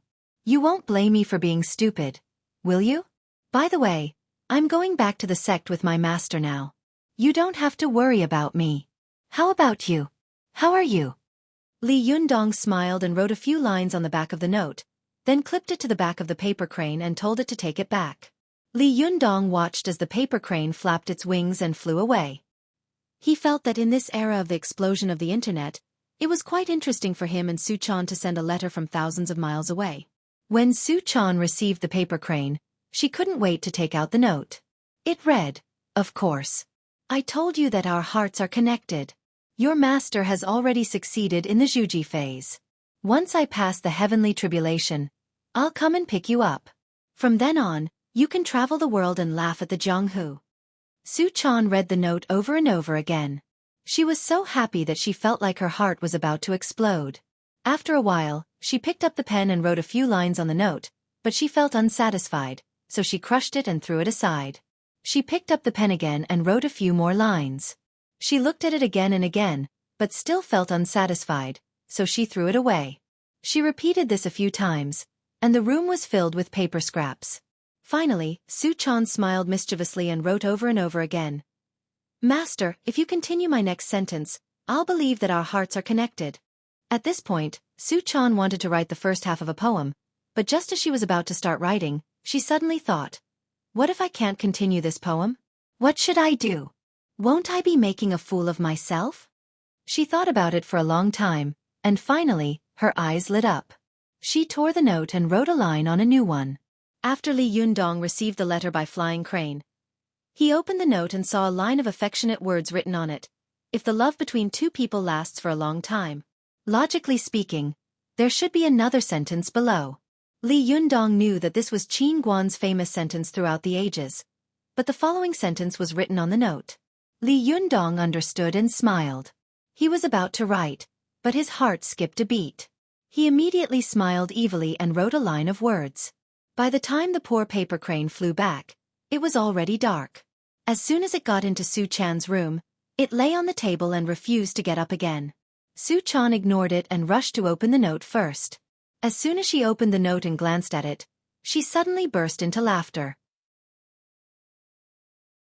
She saw that the note said, "If the love between two people lasts for a long time, why would they sleep on the same bed?"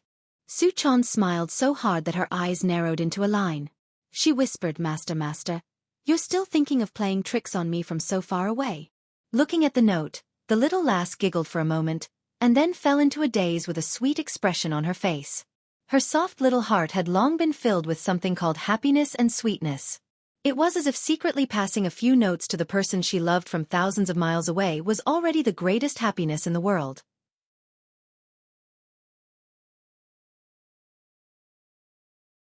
Chapter 2:16. Go to the Internet. The little girl held the note and looked at it again and again. She knew that even Ao Wushuang next door couldn't listen to her giggling. She let out a dry cough, and only then did the little girl wake up. She stole a glance at the next door with a guilty conscience. Seeing that Ao Wushuang was still sitting steadily on the futon, she breathed a sigh of relief. Go to the Internet. Please visit this site. Xueqi walked to the table, picked up the pen, and wanted to reply, but saw that the paper crane was lying on the table, motionless. The little girl pushed it with her finger. With a push, the paper crane tilted and fell to the side. It was like a lifeless paper, no longer having the spirituality it had just now. Xueqi was shocked. She fiddled with the paper crane with her finger again, tilting it from one side to the other.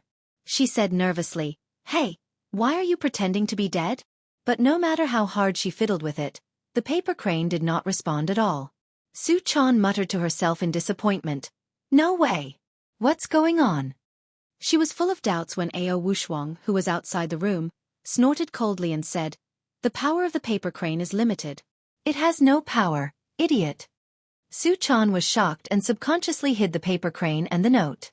But after a while, she realized that her little trick had not been hidden from Ao Wushuang at all. The little girl stuck out her bright red tongue.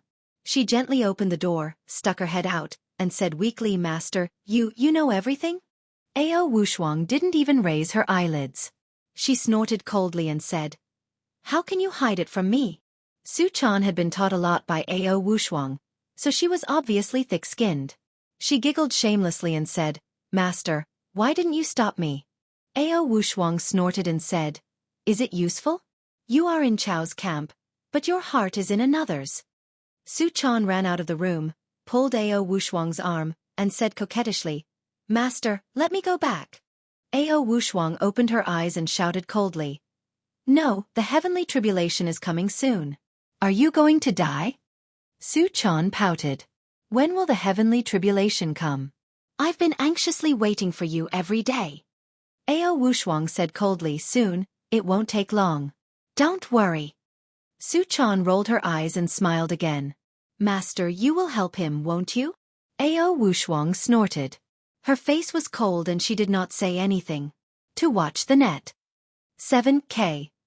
Oath M. Su Chan shook Ao Wushuang's arm with all her might and said in a sweet voice, Moss father, Moss father. At first, Ao Wushuang could still keep a straight face, but after a while, she couldn't help it anymore. The corners of her mouth curled up, revealing a smile that was both angry and funny. She pretended to be angry and glared at Su Chan. It said that girls are extroverted. I think it's not wrong at all. I've raised you for more than 10 years, but I've never seen you treat me like this. You've been out for more than 10 days, and you're already dead set on a man. You're actually thinking about everything for him. Su Chan giggled and said, Master, do you agree? Ao Wushuang was both angry and amused at the same time. Do you know how difficult and dangerous it is to help others cross the heavenly tribulation? You don't want me when you have a man. You are the most heartless person in the world. Su Chan buried her head in Ao Wushuang's arms. She raised her head and said to Ao Wushuang with a smile, Master, you are the best to me. You won't leave me in the lurch, will you? Ao Wushuang poked Su Chan's forehead with her finger and said, You're so angry. I really don't know what kind of good fortune he had in his previous life to find such a good Taoist companion like you. Su Chan shook her head and retorted, No, it's my good fortune from my previous life that I found such a good Taoist companion for me.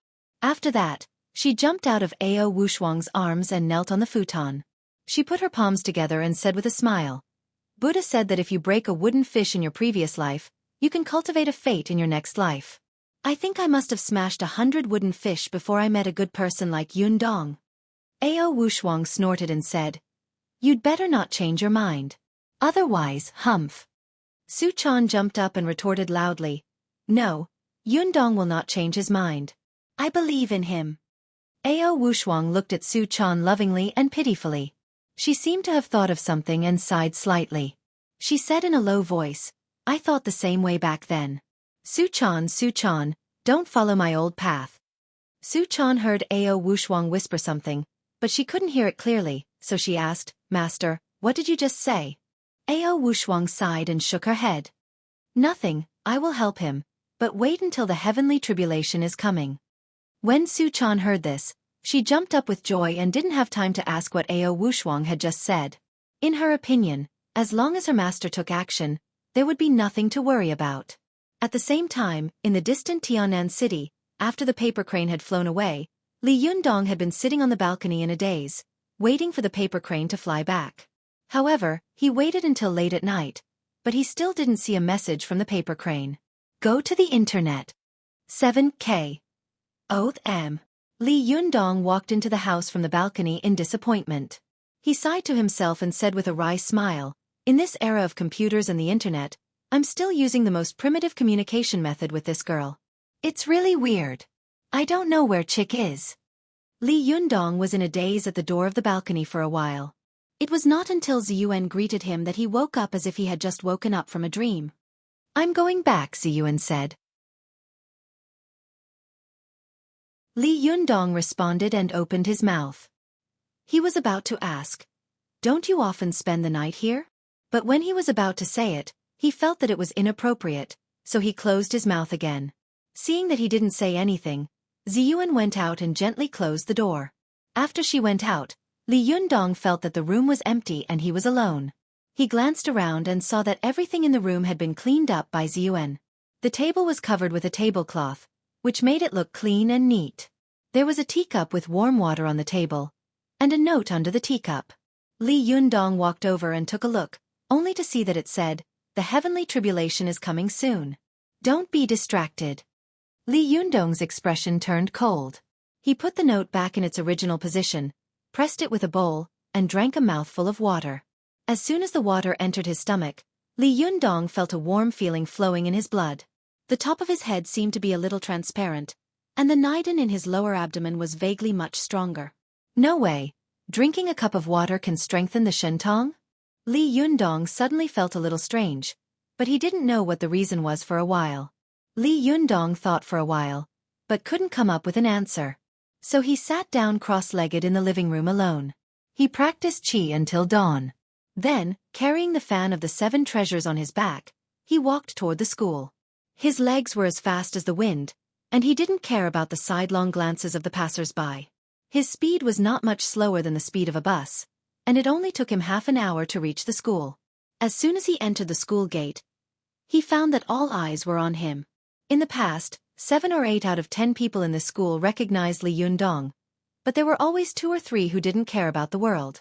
Especially after the freshmen entered the school, only 5 or 6 out of 10 people would recognize Li Yundong.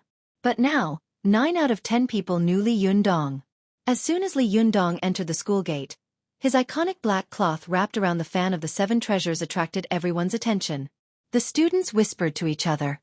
Li Yundong was a little scared by their stares. Just as he was about to walk into the teaching building, he heard a voice laughing next to him. "You don't know who you are, Li Yundong." Then another voice laughed and said, "What's the point of mingling around the school?" Li Yundong didn't need to look back to know that it was Feng Na and Cheng Cheng. He turned around with a smile. Sure enough, it was Feng Na and Cheng Cheng. They were standing side by side, looking at him with smiles on their faces. Cheng Cheng was indeed someone who had begun to integrate with society. She wore a white long-sleeved shirt. The buttons on the front of the shirt were so full that they looked like they were going to burst. She wore a pair of black Western-style trousers, which outlined her slender figure. She was dressed like an office lady, which made her look very feminine and very professional. Li Yundong looked her up and down and smiled. "Not bad. TSK. TSK. You look like an office lady now." Cheng Cheng slapped Li Yundong on the shoulder and said, "Oh, come on. How can someone like me catch your eye?" There was a saying among martial artists, "Strangers should not get close to you." In other words, acquaintances and strangers should not get close to you, let alone reach out and pat you on any part of your body. They were afraid that you would suddenly attack them. When 2 people's kung fu skills were very similar, this kind of sneak attack was absolutely impossible to guard against. It was the same for cultivators. When Li Yundong saw Cheng Cheng's hand coming at him, he instinctively dodged. Cheng Cheng was stunned when she hit nothing. Only then did Li Yundong react. He smiled embarrassedly and said, "Sorry, it was a conditioned reflex." Cheng Cheng came back to her senses and waved her hand. "It's okay. You're a martial artist. I understand." After that, she seemed to remember something and said angrily and hurriedly, "By the way, I heard Nana say that you showed off your power in the cafeteria last time?" Li Yundong smiled bitterly. "What do you mean by showing off my power?" Then he turned to Feng Na and said, "Feng Na, don't make a big deal out of this." Feng Na covered her mouth and laughed. "I'm just telling the truth." Cheng Cheng's heart was filled with indignation. "I didn't see it last time. I lost big time. No, you have to compensate me." Li Yundong didn't know whether to laugh or cry. "How do I compensate you?"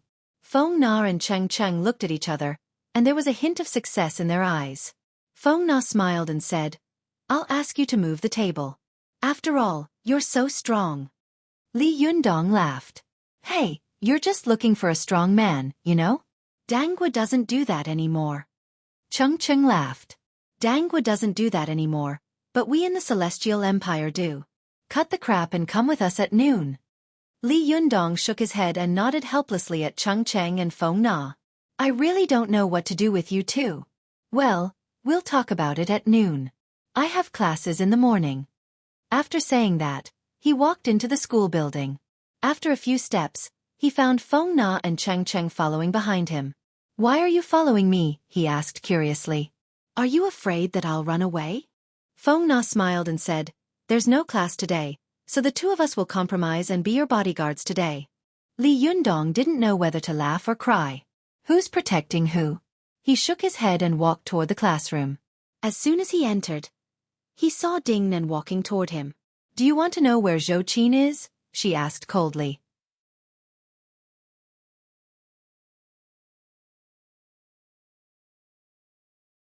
Chapter 217. Go to see Net. In Li Yundong's opinion, Ding Nan was a very complicated girl.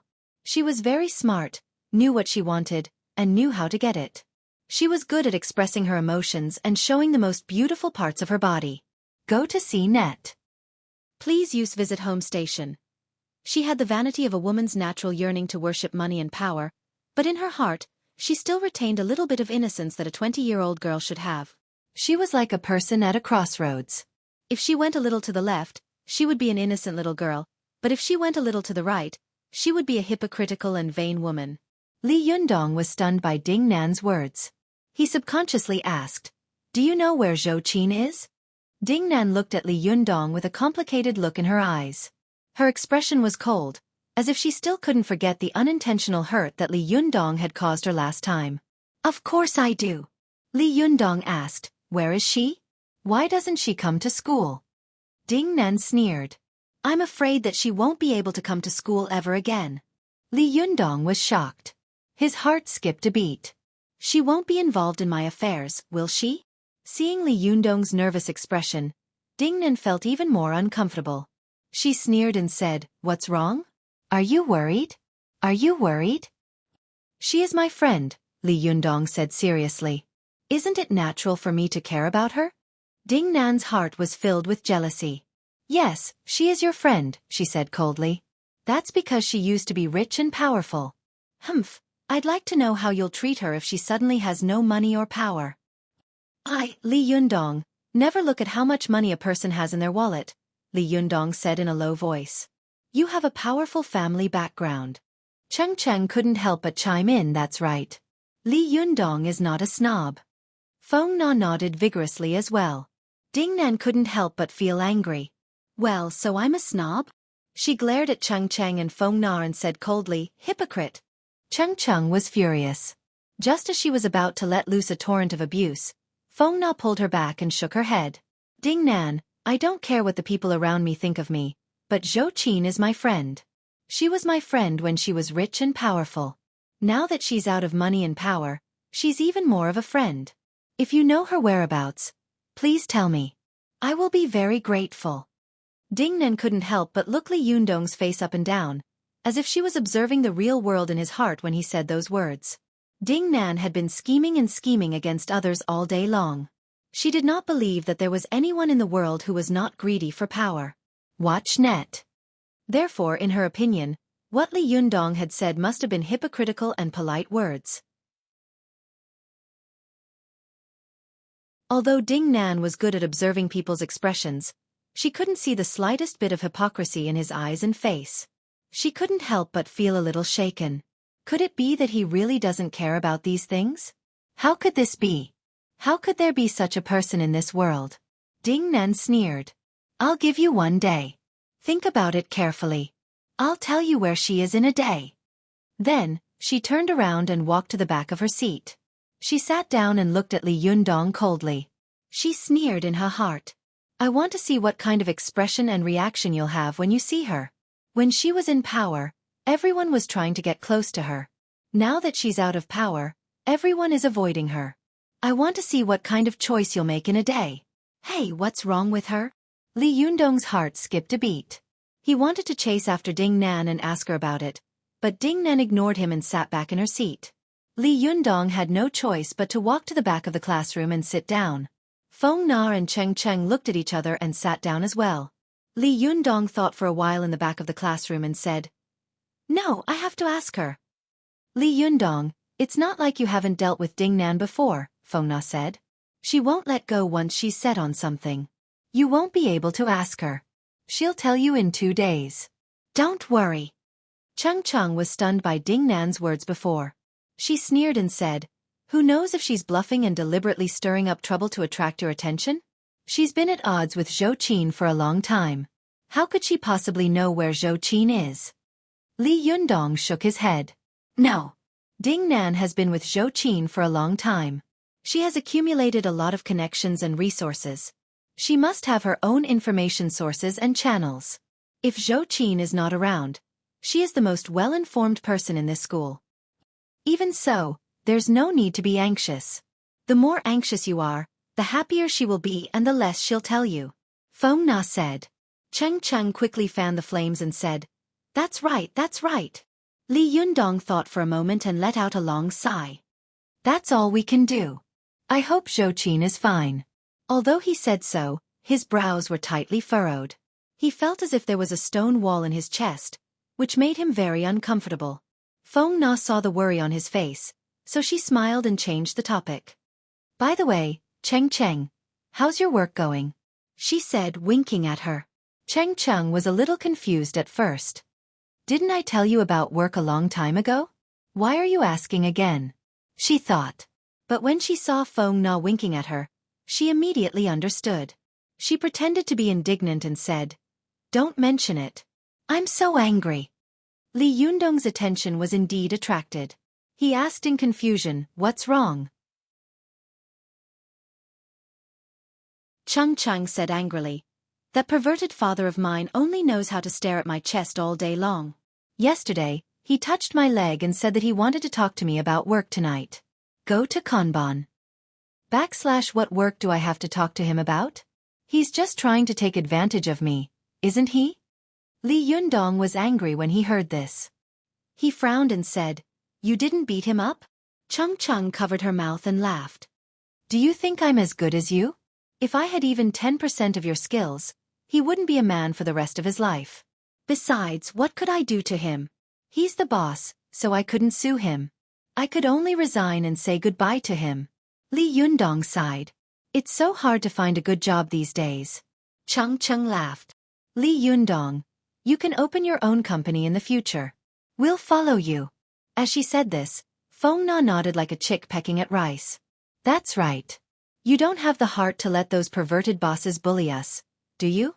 Li Yundong couldn't help but laugh. I don't even have a job. Besides, aren't you afraid of being exploited by me? Cheng Cheng giggled. Someone here wants to be stripped by Yub.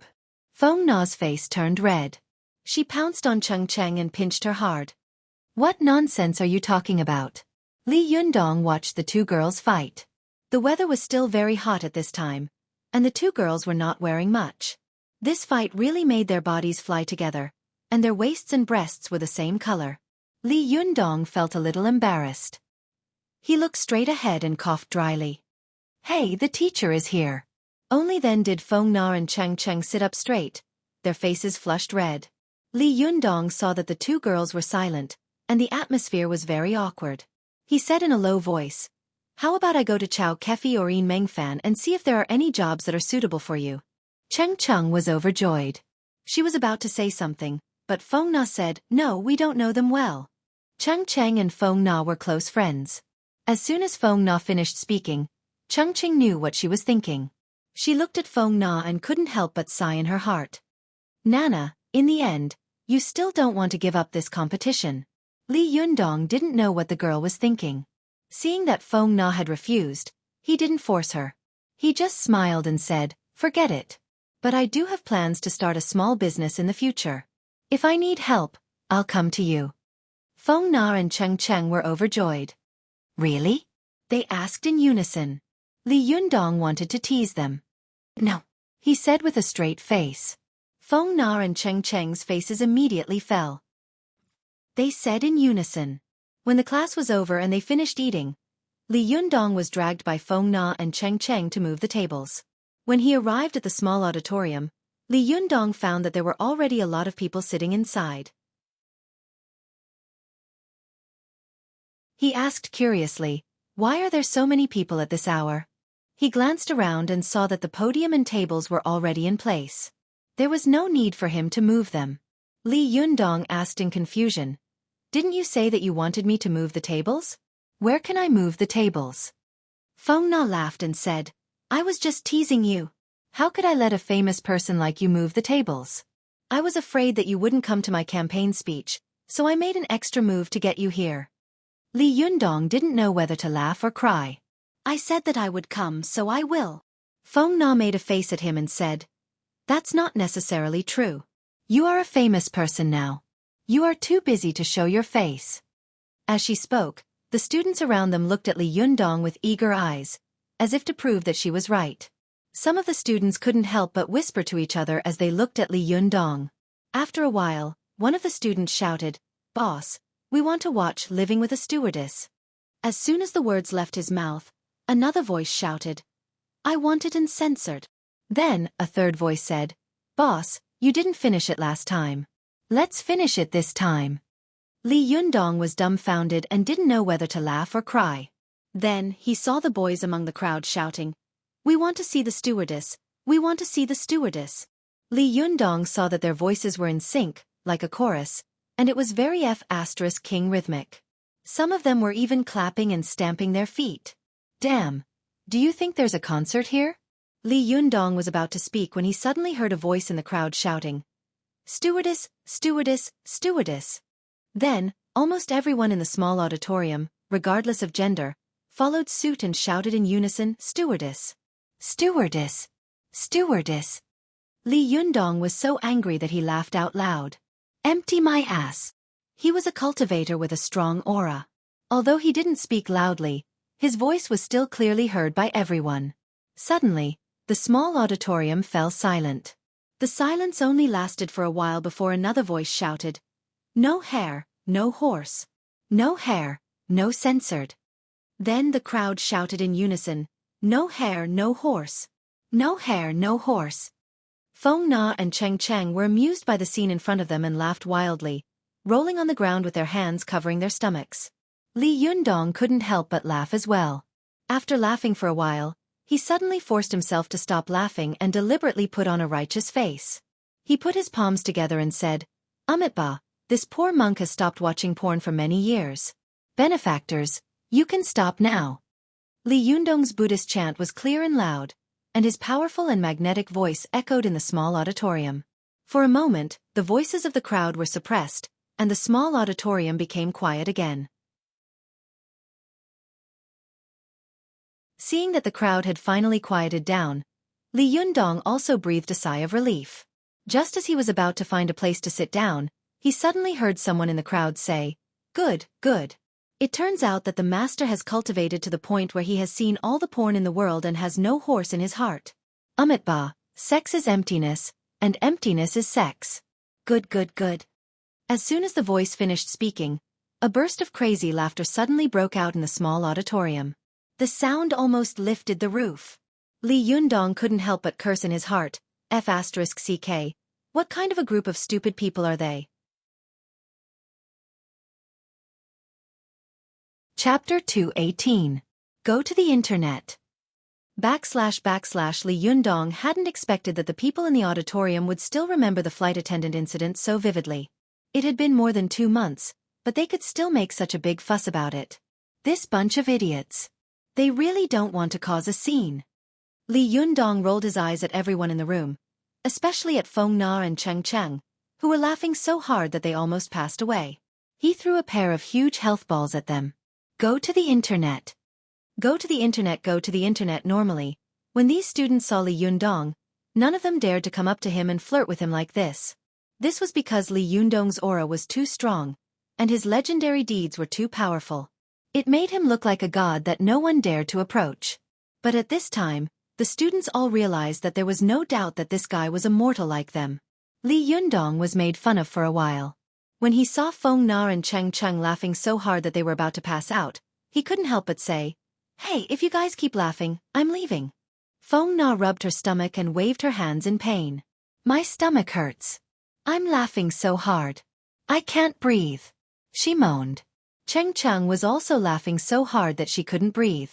Her stomach hurt so much that she could only gasp and grimace. Li Yundong shook his head and reached out to stroke Feng Na's back.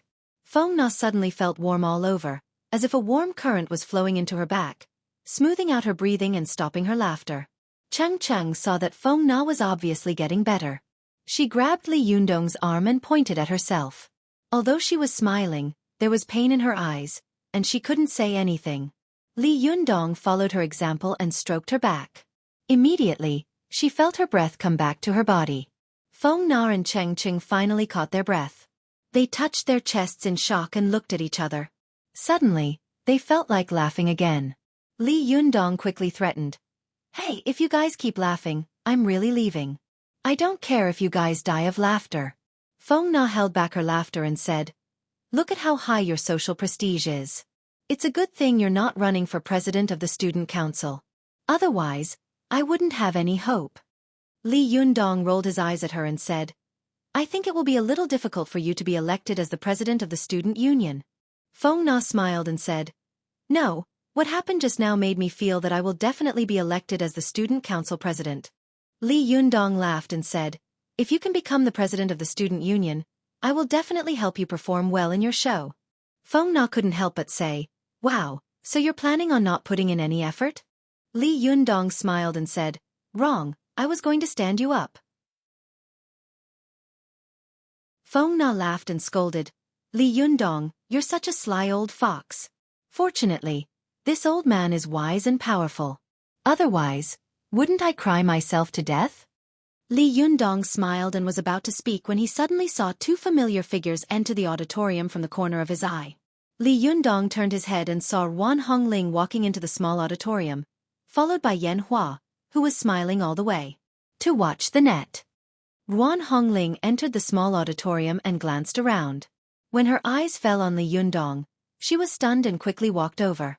Ruan Hongling glanced at Feng Na and Cheng Cheng, who were beside Li Yundong, with a trace of hostility in her eyes.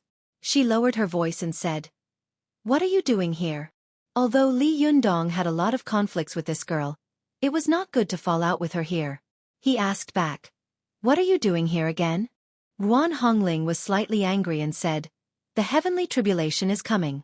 Why aren't you concentrating on cultivation? What are you doing here? Don't you know how much Sister Ziyuan has done for you? Li Yundong didn't like others to meddle in his personal affairs. He was secretly unhappy and said, haven't you heard of the way of civil and martial arts? Ruan Hongling said angrily, you. When Yan Hua saw Ruan Hongling and Li Yundong arguing, his heart skipped a beat. He felt that the opportunity to flatter had come, so he immediately leaned over and said to Li Yundong with a cold snort, are you also here to run for the president of the student union? Li Yundong glanced at Yan Hua and didn't answer him. Instead, he turned to Feng Na and said with a smile, you have a competitor. Feng Na was still very ladylike in front of outsiders. She smiled and said politely to Yan Hua, are you also participating in the election for the president of the student union? Seeing that Feng Na was speaking to him politely, Yan Hua also turned around politely and said, yes, you're senior sister Feng Na, right? Please give me some advice when the time comes. Feng Na saw that although he was polite, there was still a sense of superiority in his bones. She felt a little uncomfortable in her heart, but still smiled and said, you're flattering me. The back of the Yangtze River pushes on the front, and the front dies on the beach. Junior brother, just don't make me die too ugly later. Yan Hua chuckled. Although his smile was reserved, he couldn't hide his self-admiration. He glanced at Li Yundong and couldn't help but say sarcastically, it seems that some people still have self-awareness and didn't participate in the election for the president of the student union. Otherwise, I would have let him know what it means to be the president of the student union. Before Li Yundong had time to get angry, Ruan Hongling, who was beside him, laughed out loud. Ruan Hongling thought to herself, you are the one who really doesn't know the difference between heaven and earth. Although Li Yundong is annoying, he is now a rising star of cultivation with small Shentong. Who do you think you are, barking here all day long? However, she couldn't say these words out loud, so she could only sneer. Seeing her sneer, Yan Hua thought that Ruan Hongling agreed with his words, so he became more and more proud. He said to Feng Na arrogantly, senior sister, how was your preparation for the election speech? Feng Na smiled and said, I didn't prepare much. I guess you are well prepared? Yan Hua pretended to be modest and said, it's just the... As he spoke, he looked around and couldn't wait to jump on the stage immediately and show off his skills. After a while, the small auditorium became more and more crowded. Gradually, it was overcrowded. In the end, the teachers and school leaders entered and sat in the front row. Although this kind of student union election was voted on by the students, the final school committee had a veto vote, although the school committee almost never used this veto vote in order to respect the rights of the students. Go to the internet. Yan Hua, Feng Na, and the others who were going to participate in the election for the position of president of the student union sat in the front, while Li Yundong, Ruan Hongling, and Cheng Cheng sat in the back. After a while, after the teacher's opening remarks, the first student came on the stage and began to speak. Li Yundong looked at the field and said to Ruan Hongling in a low voice, "Why are you here? Don't tell me you're here to supervise my cultivation?" Ruan Hongling sneered and said, "Don't flatter yourself. I'm here to experience more of the world. If the cultivators of the Linggong sect can't understand the world, their cultivation skills will be greatly reduced." Li Yundong was a little stunned. "Oh, I see." After a while, the student who was speaking on the stage walked down. The students under the stage whispered to each other and commented on the candidate just now. The second contestant was a short and stout boy. After he got on the stage, he began his speech. His saliva flew everywhere, and almost all the teachers in the first row below the stage had their faces covered. The teachers had no choice but to put up the books in front of them to block the wind and rain. Yan Hua, who was under the stage, sneered secretly. "Humph, a third-rate university is a third-rate university. What kind of talent can there be? How can such a person participate in the election for the president of the student union? What a joke." This year, there were not many students who participated in the election for the president of the student union. There were only 8 people in total. Among them, the first few seemed to be of uneven quality. Many students under the stage booed. When Yan Hua came on the stage, the students were stunned and stopped booing. Yan Hua came from an excellent family. His parents were high-level intellectuals. It could be said that he came from a scholarly family. He had read all kinds of books since he was a child. Although he was not a scholar, he could be considered a rare scholar among his peers. As soon as Yan Hua came on the stage, the pride and confidence that came from his bones stunned the students under the stage. He looked around the stage, and wherever he looked, the whispers stopped. The students were shocked by his momentum and stared at him intently. They wanted to see what kind of election speech this imposing boy would give later. Even the teacher under the stage nodded secretly. Finally, there's a decent candidate. After Yan Hua calmed the crowd, he began his speech. Li Yundong listened carefully under the stage. Although he didn't like this boy very much, to be fair, Yan Hua was indeed eloquent. His speech was confident and full of passion, very much like the style of a Western speaker. It was a completely unscripted speech, but there was no pause between the words. Moreover, it was orderly and reasonable. There were also some profound special nouns and English in the middle, which greatly shocked the students under the stage. After Yan Hua finished his 10-minute speech, the audience was silent. Almost all the students were looking at Yan Hua, and in their minds, they were secretly shocked. Although this person looks cocky, he does have some ability. The top scorer is really not for show. Clap, clap, clap. A teacher took the lead and began to clap, followed by a second and a third person. Even Li Yundong couldn't help but clap and nod secretly.